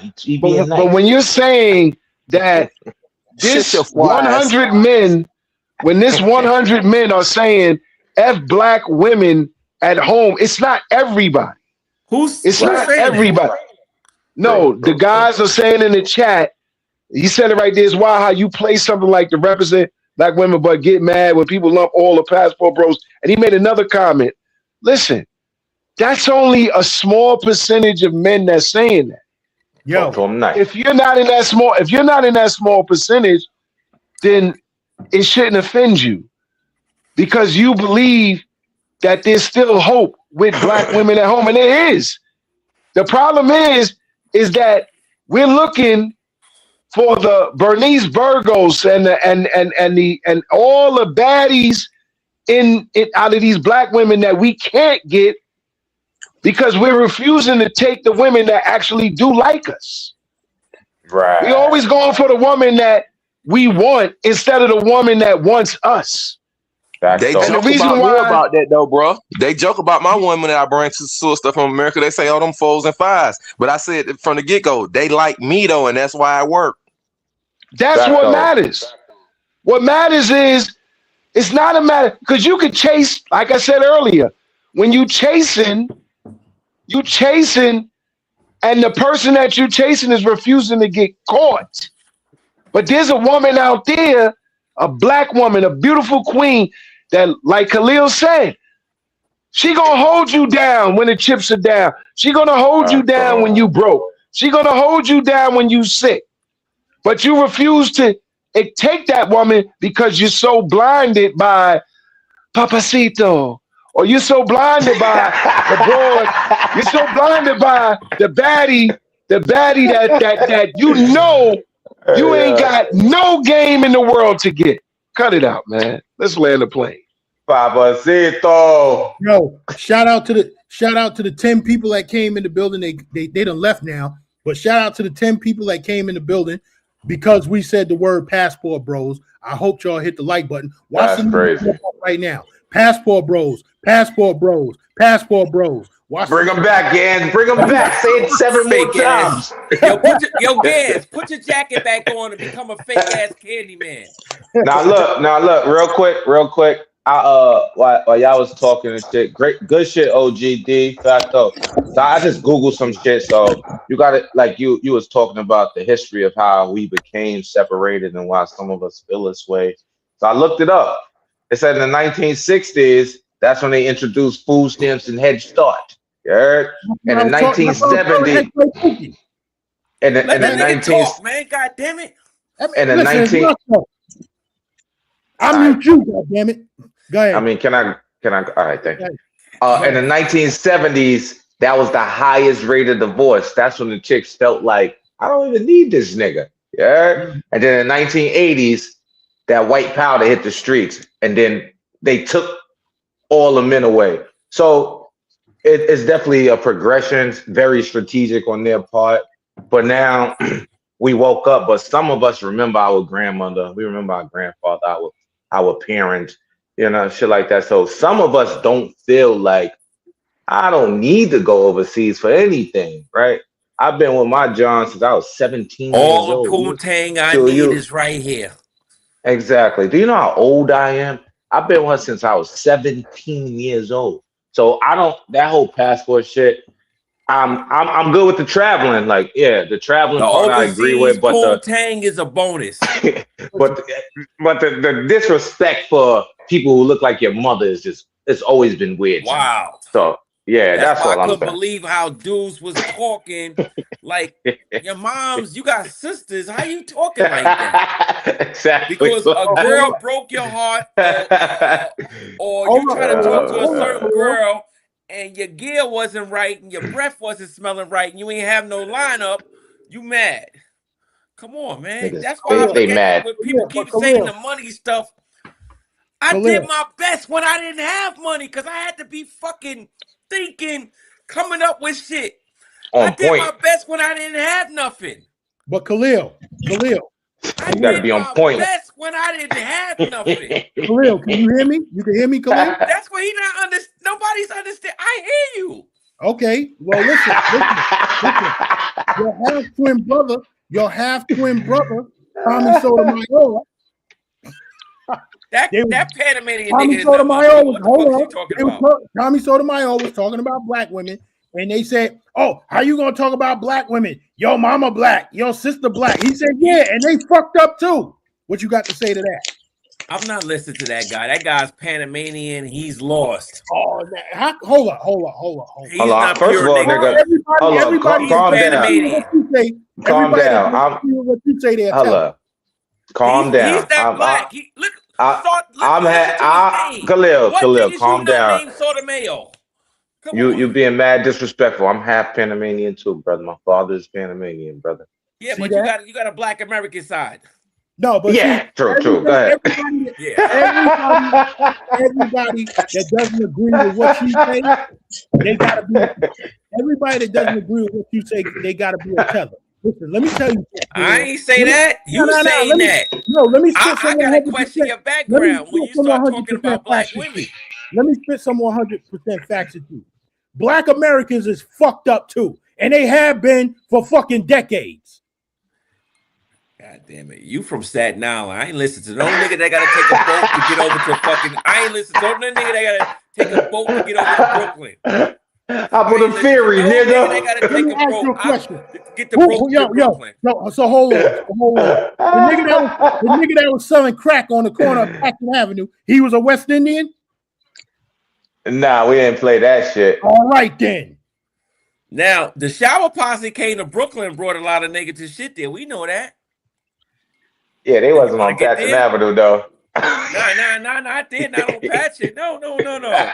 All I'm saying is, guys, we gotta stop justifying what we do by putting people down. That's all I'm saying. I agree. That's well spoken. That's well spoken. Overseas poontang, you ain't gotta say because the black girl don't want to give me no poontang in America. No, this is a better option for me over here. I can get something that's exotic. Yeah.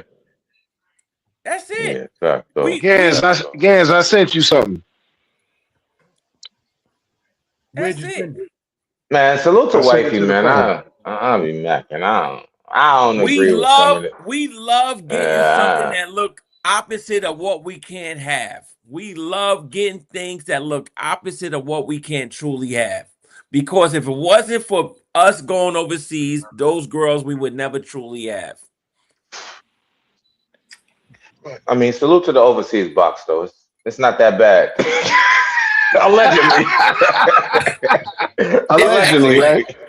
Allegedly, we don't know though. None of us know about any of this. To get a white Colombian from Medellin that you saw in videos in Tito Santana video, whatever video you saw it in, to bag that in real life, and to be her to be laying in your bed beside you, lying to you, telling you look good and she love you.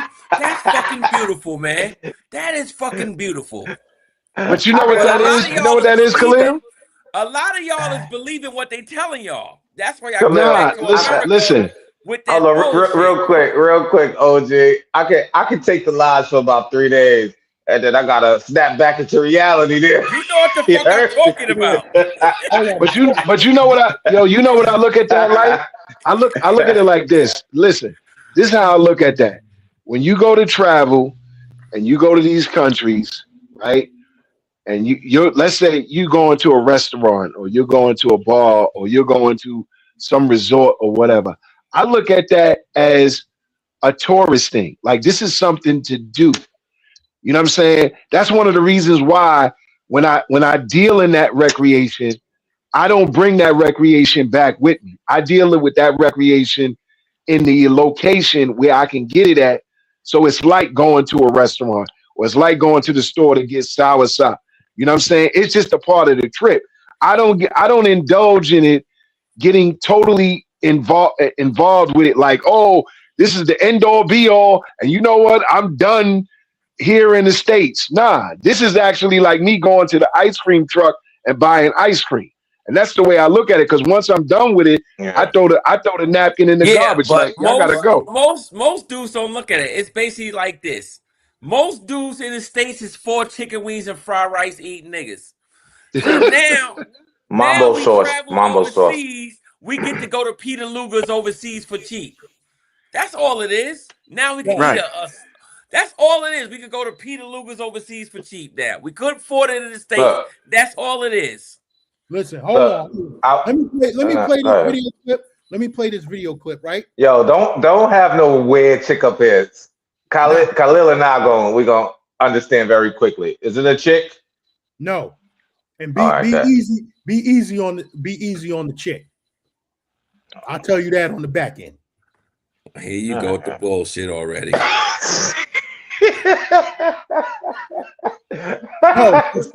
I'm talking to you. You want to keep talking about the tethers and all of this shit. Let me tell you something.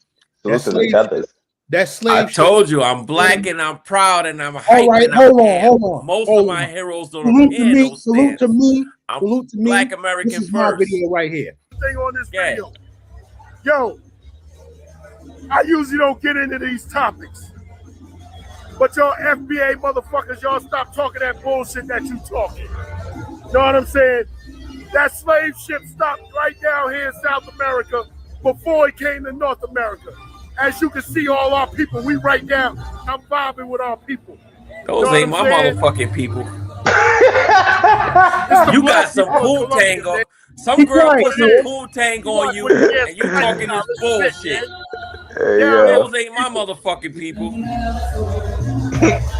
Those ain't the people, right? That's what happened. Like I said, I already know what happened. That slave ship stopped here and it stopped in America. I showed you she frying the chicken. You know what I'm saying? That ain't no Negro chicken. She put Saison on that chicken. That ain't no Negro chicken. Yo, she put Saison on that chicken. I usually don't get into these topics. Yo. But y'all FBA, I know what happened. Stop talking that bullshit that you talking. You know what I'm saying? That slave ship stopped right down here in South America before it came to North America. As you can see, all our people, we right down. I'm vibing. Those ain't my people. My people in America, the country we built. It's the black people people's of here in Colombia. America, the country we It's what built. it is. You Right, got some yeah, Poontang from one of them lifestyle, women shit. over there, and that's Down why here you with the talking that people. bullshit.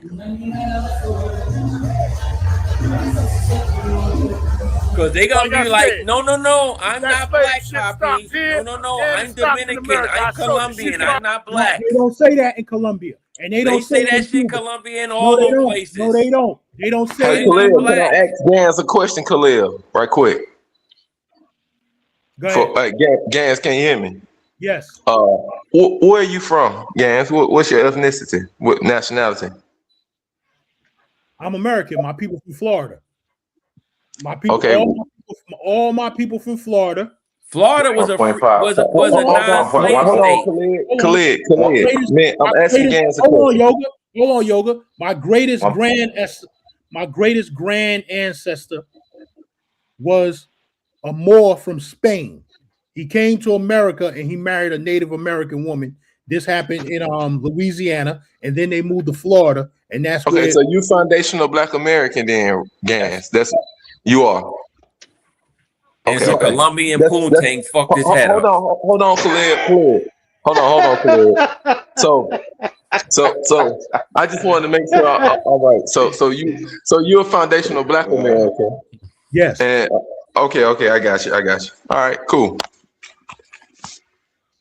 Ain't no West Indian in my blood over here. Play that other clip, Gans. I am, but Khalil, guess what? Khalil? I put Sazon on my fried chicken too. Yeah. That's that Colombian Poontang that messed you up. Nah, I've been doing it. Ain't no Sazon in my goddamn cabinet. I'm pure Negro. We Hold don't need on. no Sazon. Hold on. Adobo, In nigga. my cabinet. Hold on. Adobo. Ain't no Sazon in my cabinet. You gotta remember, Black Americans during the Korean War, we gave them the fried chicken recipe. It was a Black American nigga from Harlem. He was begging out a Korean chick. He told her to cook him some fried chicken. She came back with some bullshit. He had to go in the kitchen to show her. This is fried chicken. Who say that again now? I told you, we show people how to cook fried chicken over the world. During the Korean War, it was a Black American dude begging out a Korean chick. He told her to cook him some fried chicken. She came back with some bullshit, and he showed her how to cook fried chicken with the flour, season the flour, and all that shit. Well, what she did, Khalil? She just put the whole raw chicken in some grease. Yeah, cold grease. Yeah. You hit that shit. She put raw chicken in cold grease. And he said, "Bitch, what the fuck is you doing? This ain't no fried chicken." And he had to get up out the bed and show that bitch how to cook fried chicken. Yeah. The next thing you know, the Koreans like, "Yo, we invented fried chicken." You lying, motherfucker. Yeah, Khalil, can I you, Gans, the other brother Swells on the panel, since we're talking about what we're talking about right now, it's a good vibe. Can I show y'all where, since Gans told me how about his lineage and his mother being a Native American and stuff like that, can I show y'all? It only take about 30 seconds. Then Gans can pull it up and bring it on the big screen. I can show y'all where the N word come from, the word nigga that we use. I can show y'all where that come from, and it come from. We already know Niger. Yeah, we kings. Come on, man. No, let him show us. Well, let him show it. Go ahead, do your thing. 30 seconds, because I want to go to this other video. Hold on. I was gonna show you before you interrupted. Before I was interrupted. My apologies. I'm sorry. I feel better. Sorry about that. Yeah, I could show you, like, they didn't use that term in Africa. That term only came about here in North America. That's why all the other countries, they don't have that word now. Only right here in the States, because it come from right here. And I can show y'all right quick. Can you go to? Can you pull up on your screen Google, or go to your maps? Pull up your Google map on the big screen, or just Google on the big screen, Gans. What you want me to Google? I'm gonna show you this. Google Dahlonega, Georgia. Spell it. D-E-L-O-N-E-G-A, Lohnego. O-H. Yeah, I'm making sure I got it right. DELOHNEGA.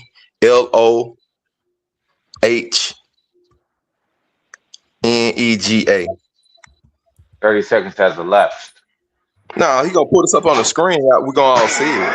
Okay, what I'm going through, Matt. Yeah. Hey, B Swells. Calm down for a second, bro. All right, I'm good. I'm going back on mute. Right, I'm working on my piano etiquette here. All right. What am I looking at? All right, I'm just making sure I'm typing it in myself. Yeah, Dahlonega, Georgia. It's DAH. I got it. I'm looking at. Yeah. All right. I don't know if you go put in Dahlonega, Georgia, and put in Gold Rush. Dahlonega, Georgia, put in Gold Rush. It's the first American gold rush, major gold rush here in America, way before the San Francisco 49ers, the California gold rush. And this gold rush, fellas, happened and right when the English got here, before it was the full 13 colonists that we see that started it. And what showed them, who showed them where this gold was at, was what they call now the Blue Ridge Mountains. And if you ever been to Atlanta, you see the state capitol got that pure gold on the dome. This is where that gold come from. It come from Dahlonega, Georgia. So the British, the Cherokee and Muskogee showed them where these gold mines was at up right north of Atlanta, because the Cherokee and Muskogee had the gold plates on, the neck bracelets, the ankle bracelets, all pure gold. And so this is the first gold rush, and I'm showing y'all where the word nigga come from. So let's break that down. I don't know if you could pull it up on the screen, Gans, and spell it to them again. It's Dahlonega. It's Dahlonega. Dahlonega. And when you look it up, you Google it, it'll tell you Dahlonega is a Cherokee Muskogee word that means gold. And so right up there in Dahlonega, Georgia, is a river called Big Cotton Indian River. That's the name of the river, Big Cotton Indian River. So I'm showing y'all where that N word nigga, Negro come from, and why that place is called Dahlonega, Georgia, and why the British and the people who run us now, well, the oppressive society, why they left it that name of that city right there, where you can Google it right here today, Dahlonega, and they say Dahlonega. And that's the first gold rush in the U.S. And so the word nigga, why the white people saying it, they weren't saying it in Africa. In Africa, they call us a Akata and other names. That only came place here because when the British came and they got with the Cherokee, that's why you got the Chrysler Cherokee Jeep today. They made this the Cherokee Jeep because the Cherokee befriended the British and showed them about these gold mines in Dahlonega, Georgia. And that's why the Cherokee gets the British say, oh, the Cherokee are friends, because once they showed them when that first gold mine was in Dahlonega, Georgia, the British say, okay, we're going to take everything all the way to California. Now we know that this was what we was talking about in scripture. This is a place of youth and all this with these gold mines. So right here in Georgia, hold on, let me just wrap it up. Right here in Georgia. So when the British came, that's after they got with the Cherokee chiefs and the Muskogee chiefs and found out about where these gold mines at, that's when the N word came about. And it came about, now y'all know what it really truly means. It means a place of gold. So Google it, Gans, you'll see Muskogee Cherokee language, it means gold. Already. So okay. I thought the word nigga came from like some Spanish shit. Dahlonega, Georgia, the gold. When they came over here, the Moors was already coming over here. The Moors was already coming, and that's what made the British come. They had Moors on that boat with Christopher Columbus. So the Moors was coming and showed them about that gold, and that's the name of the gold, Dahlonega. Dahlonega. The Moors had to show him how to get here. And exactly. They wanted to throw Columbus over the ship, not because they thought the world was flat. It's because his directions was wrong. He was going the wrong fucking way. Yes. Now, spell that to them again, so they'll know I'm not playing. All I know, hey, Yoga, all I know is before I went to go look that shit up, we had 55 people in the building. Then I'm Googling this Dahlonega, Georgia shit, and you talking, it dropped down to motherfucking 40. I apologize if you mad about that, brother. I just showed you some to put some facts on you. Hold on. Keep going head up against slavery. Hey, I put some facts on you, brother. My bad if that made you mad, but that's what nigga come from. I wanted to go here. It's still a city. It's still a city called Nigga Today that white folks still named it. That city is right there, right here, right outside of Atlanta, and that's what it's the first. You look up the first major gold rush in the United States. It's gonna say Dahlonega, Georgia, and now you know where the term come from and what it truly mean. We were the one with the gold plates and all of that, and that's what's up. But let's go. Thank you for that. Thank you, Yoga. So Khalid was saying that stuff and Gans was saying that stuff. So that's why I wanted to point that out and show y'all. Mess with the chick that like you, not the one you like. The one you like, you're gonna accept all kind of stuff out of it. Who the and fuck y'all is know this? It's true. You're gonna accept all kind of stuff, what you never accept off another chick. And it might be another chick right next door. This nigga like West you, Indian. This ain't and no gonna do pure everything Negro. and keep you right. He got a snake face. You rather Listen to what he said. over here. That's giving you Run all it back. kind of problems. You dig? I'm gonna let it play. That's how the world goes. Not just with the pimp in the whole game. A lot of people have a tendency to right people they're supposed to treat right, that's loyal and dedicated. They overlook it and they treat the other people right. That mean them no good, no intentions. And that's life. But you know, the most important lesson I've learned? This nigga look like a fucking snake, man. Mess with the chick that like you, not the one you like. The one you like, you're gonna accept all You got kind a of fucking stuff out of perm it. at And 75 y'all know it's years true. old. You're gonna accept all kind of stuff, what you never accept off another chick. And it might be another chick right next door that like you and gonna do everything and keep you right. But you rather mess with this pretty girl over here that's giving you all kind of problems. You dig? That's how the world That's goes. what y'all niggas do Not by just with going the overseas. pimp in the whole game. A lot of people talking have a about tendency y'all. to right people they're supposed to treat right, that's loyal and He's talking dedicated. about They y'all. overlook it Y'all and they don't treat want the the other black people women right. in New That York, mean them in no good, America. no intentions. Y'all want to go overseas, get these And that's exotic bitches, and deal with all that bullshit. He talking about y'all. Hold on. First of all, I'm muting you for a second, Khalil. OG, break this down. Break this video down. So this is Pimp Jolly you're Dollar, crazy. and he basically had a public service message. You guys, the problem with you guys is you guys are going for like what's his name? Low key said. He said you guys are 3, 4, 5, 6s, whatever, going for 8, 9s, and 10s. You know what I'm saying? When you could actually find you maybe a 5 or 6, that might be a little out of shape, whatever. But if y'all both got in the gym, and worked out, things will turn around. She'll turn into a 7, 8, 9, or 10. You know what I'm saying? She'll be the girl, she'll be the female that Khalil was talking about that'll hold you down. She not looking for you. This is the type of girl that you can give $1,000 to and she'll take you out with the $1,000 you gave her. You know what I'm saying? But you rather chase after the broad that's the baddest woman on the planet that don't even really care that she with you. She either using you for whatever it is that she using you for, whether it's bread, whether it's fame, status, whatever. You know what I'm saying? You got to get in where you fit in. Stop chasing the stars. You know what I'm saying? When you got a light right in front of you. You know what I'm saying? You know what it basically is? It's a car payment. We know we can't afford the Benz payment for $900 a month, but we're gonna fucking try to make that $900 a month payment, and we should just settle for the payment we could afford, which is the Honda Accord payment, $350 a month. Ain't no Honda Accord, no $350 a month no more, brother. I lease a Honda Accord, a hype. Gans, that Honda Accord is $600 a month. Gans, can I talk, please? Go ahead. It's on your page. The Honda Accord, I got rid of my Benz.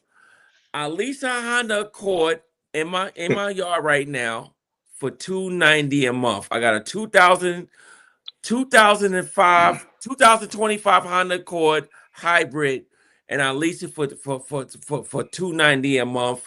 And my insurance is only $90 a month on it. Let me ask you a question. Let me ask you a He question. paid 10,000 down though. Hold on. Let me I ask ain't put you. no money Yoga, down. chill, Yoga. I ain't put know no you money didn't. down. I know you No didn't. money I down. know you didn't. Let me ask you a question. No money down. No money. It's a Let me ask 3-year you a lease. question. Let me And ask you a question. hold on, let me finish talking. It's gonna end when I retire in 2028. Let me ask you I a question. got rid of my Benz. I got rid of my Benz, and I said I'm not gonna buy another Benz. You got rid of the Benz. Hold on. This is what I said I'm gonna Benz? do. I said I'm gonna get the Honda Accord, and the extra money that I would have paid in the Benz, I'm gonna put it in my 401k. Okay. That's what I did. Brand new Honda Accord, right? 2025. Yeah, I showed you the shit. You already know. All right. You know. I showed you the Benz, and you already know you already know I had a Benz, and I showed you the Honda Accord. What year was You the already Benz? know, Gans. Okay, what year was the Benz? The Benz when the Benz when I brought my Benz in it was a 2014, and when I got and when I finished paying it off, it was 2020. So you had a 7-year. You had a 7-year. Let me break this down, Yoga. Let me break this down. You had a 2014 Benz that you owned outright. Yeah. And you traded in a 2014 car. You traded it in. I know you did. Yeah, I got $10,000 for it. Hold on, let me land this plane. Yeah. I'm gonna pull this apart. You can't come to me with this car shit. So you gave them a Benz that you owned for a Honda Accord that you're renting, that you got to give back in 3 years. And you think you won in that deal? Yeah. Okay. Know why I think I won? Okay. Know why I know I won? Because I know that Benz was the last problem I had on that Benz. It was for $3,000. What kind of Benz was it? You already know what I had. I had the CLS 550 with the hydraulics and all that shit. Nah, them CLS. The last problem I had them CLS was the hydraulics. Them CLSs is a problem. That's why you already fucking know. Guess what, chat? That's why they don't make that motherfucker no more. You hit it right on the button. That was a scam car. That was a scam Benz. That was a scam Benz. That was a beautiful Benz. Dropped down within a year. Mad bitches in that Benz. That's all it was good for. That's all it was good for. Mad bitches in that Benz. That's why you pull up low key Lux. Pull up low key Lux comment. That's why you gave it away for free for a Accord, because it was good for fucking bitches. No, because I'm about to retire. I don't need no car.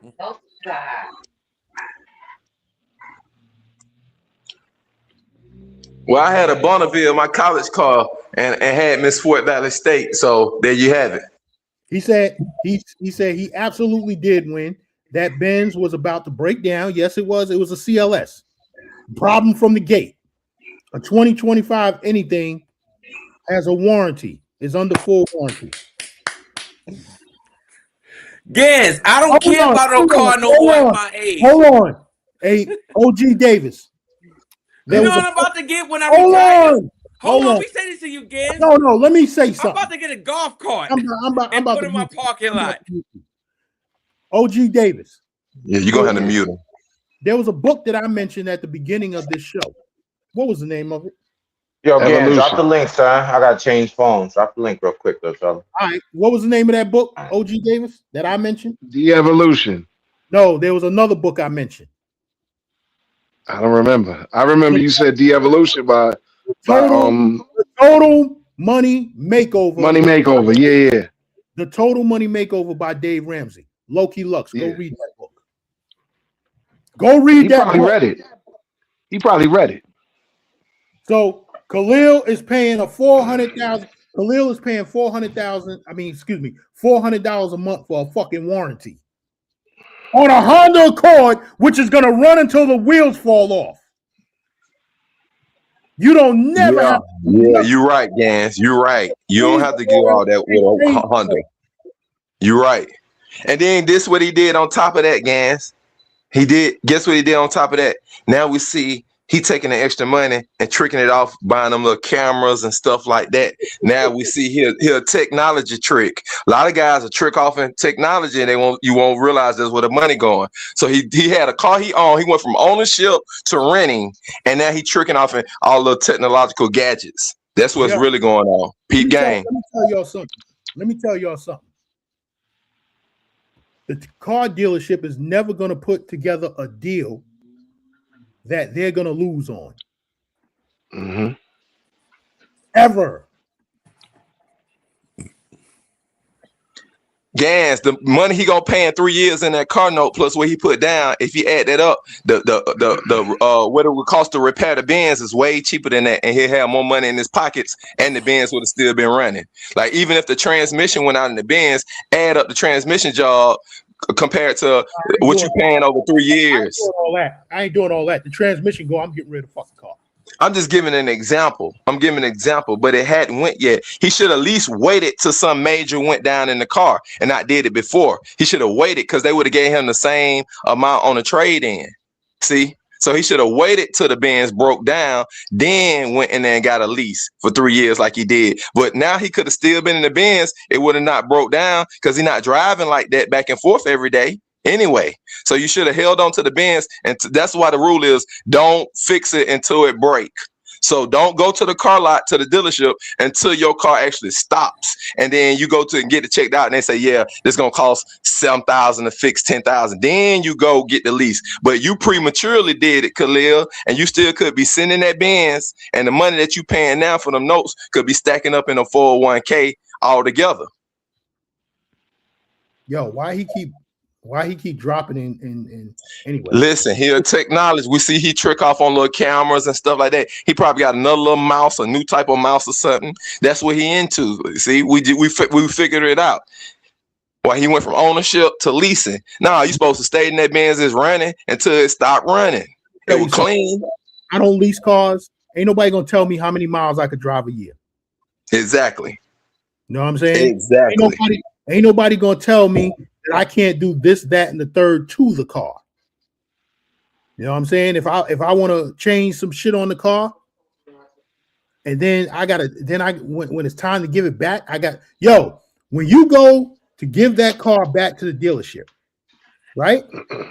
You got to take it to the auto body man and make sure ain't no nicks, ain't no scratches in that paint, none of that shit. Or else you got to pay for it. You got to pay for that. And if you go over the mileage, they charge you per mile. Listen to what I'm saying. Listen. Whether you choose to finance or lease, it doesn't matter. The car dealership is never going. You talking bullshit? No, listen to what I'm saying. Let's you all. Car dealership. Listen, we all need a car. Because I ain't got to worry about the mechanical part of the car no more. You're going to have to mute him. Going to have to mute him. Yeah, I'm going to have to. He only feminine today. He only feminine. The car dealership is never going to put together a deal where they're going to lose. It's going to make it seem like you winning. You're not going to win. You could just get the best out of it that you can. All I do is drive my car to work. What the fuck is you talking about? That's it. Right. All you do That's the wrong reason to lease a car, just to drive it to work. You could have stayed in the Benz that was rolling. Well, why are you leasing? Why are you leasing paying interest just to make it to work? Just to go to work. Well, that makes no sense to lease and pay interest just to get to work. That makes no sense. You could have stayed in the older Benz that was running with no note just to get to work. No, that car was starting to have you're the perfect financial sucker. I promise you, you're the perfect financial sucker. They was Birdman rubbing their hands when you came down there to the dealership. Oh, he coming with a Benz that's running. Come on, you don't know what you're talking about. They did the Birdman hand rub when you came down there. I had 2 Benzes in my life. Those shits cost money to fix. But it was running. It was not broken down. No. I got rid of the Benz at the right time before it's gonna start costing me $5,000-$10,000 to fix the transmission and all that. No. You're supposed to keep it until it got to that point. And right now you would have had it right now. You talking about? How many miles that car had on it? I had my Benz in 2012 to 2014. It had how many over miles it had on it when you got rid of it? It had over 200,000 miles on it. Over 200,000 miles on it. Yo, look, let me ask. Here go one for 100. No, I don't want. No, Listen, none of that bullshit you talking. It's not gonna get me. No. 116,000 miles going for 15,000. How much did you get on the no. How much did you get on the trade-in? All I'm paying is with my insurance and the payment for the lease is under $400, yo. What you doing after the lease? Then after the lease, what you gonna do? I'm gonna get an Amazon pickup truck. After the electric pickup truck, and I got solar panels on my house. I got electric shit on my house. So how much of those cost in 3 years? How much would those cost in 3 years? Man, what the fuck is going on right now? How much would those cost in 3 years? What? That truck you talking about, electric truck? How much is gonna cost? Because you're gonna need a car to the lease. How much the truck? $30,000. That's it. So you gonna finance that, or you gonna pay that outright? Straight out buy it when I retire. Okay. And then plug the electric truck up to the house. Yoga. Hold on. So you gonna plug up the truck to the house? 2 things I'm getting when I retire: a pickup truck and a golf cart. That's it. And solar panels. I already got the solar panels on my house. I'm getting ready to shut it down. OG Davis had to break out. I'm getting ready to shut it down. OG did. Yo, real quick, man. Look, man. Hold on. Let me tell you this. I've never leased a car. I don't like leasing. I buy certified pre-owned from the dealer. Know what I'm saying? So all my cars, if I get a car, I ain't never buy a car certified pre-owned. I brought that. I was to get another Benz. I was to get another Benz right now. Brand new. No, if I was to get another Benz right now, I brought was straight brand new, no certified. If I get another Benz right now, we in 2026. I'm going for the 2024. Which car did I want? I forgot what it. Might have to get a Maybach at this point. But Gans, I'm 53 years old. I'm not interested in all that shit no more. Nah, me neither. Listen. I'm more into. All I want is my health. That's it. I'm more. I don't give a fuck about no cars. I'm more into the motorcycles. I'm more sneakers, no shoes. All I want is my health. Listen, I'm more into the motorcycles. I'm not interested in that shit no more. I'm more into. I'm not trying to impress no bitch. None of that shit no more. All right, calm down. That's when I was younger. Calm down. I'm more into the motorcycles now.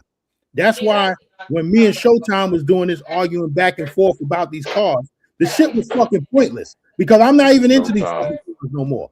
You want to impress me? Come up with that $80,000, that $100,000 Harley Davidson. Then I'll say you doing some shit. But the BMWs, the sevens, the Benz S classes, listen, I done drove all them shits, man. They don't impress me no more. You know what I'm saying? Like I said, you come with that $100,000 Harley Davidson, then I'll be like, oh shit, you doing something. Because that's throwaway money. We're not riding them motorcycles every day. That's $100,000 on a fucking toy. That's almost like a Hanes white tee versus a polo white tee. Like, who cares? Who are you impressing? You doing it for me or for That's the beauty of the lease. I'll wake up in the morning. I don't give a fuck if that car don't work or not. Because I ain't got to worry about that shit no more. That's the beauty of the lease. Who cares? That's what. But look, if I wake up tomorrow morning and that Benz don't start up, yeah, I'll be pissed off, but I ain't worried about it because I ain't got to go nowhere. I'm retired, motherfucker. All right, look, all I was trying to say, and I'm gonna spin. I know you're about to shut it down. Look, yeah, I'm about to shut it down. You know, the same shit you do, I do. My old managing partner at this firm I worked at when I was younger, he said, yo, Guapo, look, man, these 3 things is what you should lease in life. He said, get a brick and mortar location, pay the monthly rent, lease, make money, live comfortably. He said you lease cars because dumb shit is fugazi. Lease the cars. And then he said, and he was walking out the room, he was like, yeah, and lease a bitch too. That's what he said to me. I'm dead serious. But guess what? You lease the cars because you got a brick and mortar business. Now the car is a tax write-off. You heard what I just said? This nigga said to me. He said lease a brick and mortar a vehicle, recreational, like motorcycle, snowmobile, what the fuck ever, low boat, and you lease a chick. It made sense to me. It makes sense, yo. If you got a business, yes, lease the car. But if you can't write that car off, hey, guess what? He's a millionaire. How many millionaires numbers y'all got in your phone? Guess what? Yeah. My son gonna buy a car this year, right? And I'm pushing him towards a Honda Accord. Guess what? He's not gonna buy a 2026. I'm gonna make him get a 2024. It's the same fucking car. It's the same. 1990. That nigga know how to drive. That nigga 1999 fucking Lincoln. My son's 27 years old. Yeah, he know how to drive. Khalil dropped off. But listen, that's what he's doing. That's what he's gonna do. We're gonna go to the Honda dealer, certified pre-owned Honda Accord 2024. It's the same fucking car, and I get the same fucking warranty. And guess what? That car gonna run till it got it's gonna run to about 180,000 miles. Then you're gonna have to change the transmission. Then it'll run another 180,000 miles. Transmission gonna go on a Honda Accord around 150, 180,000 miles.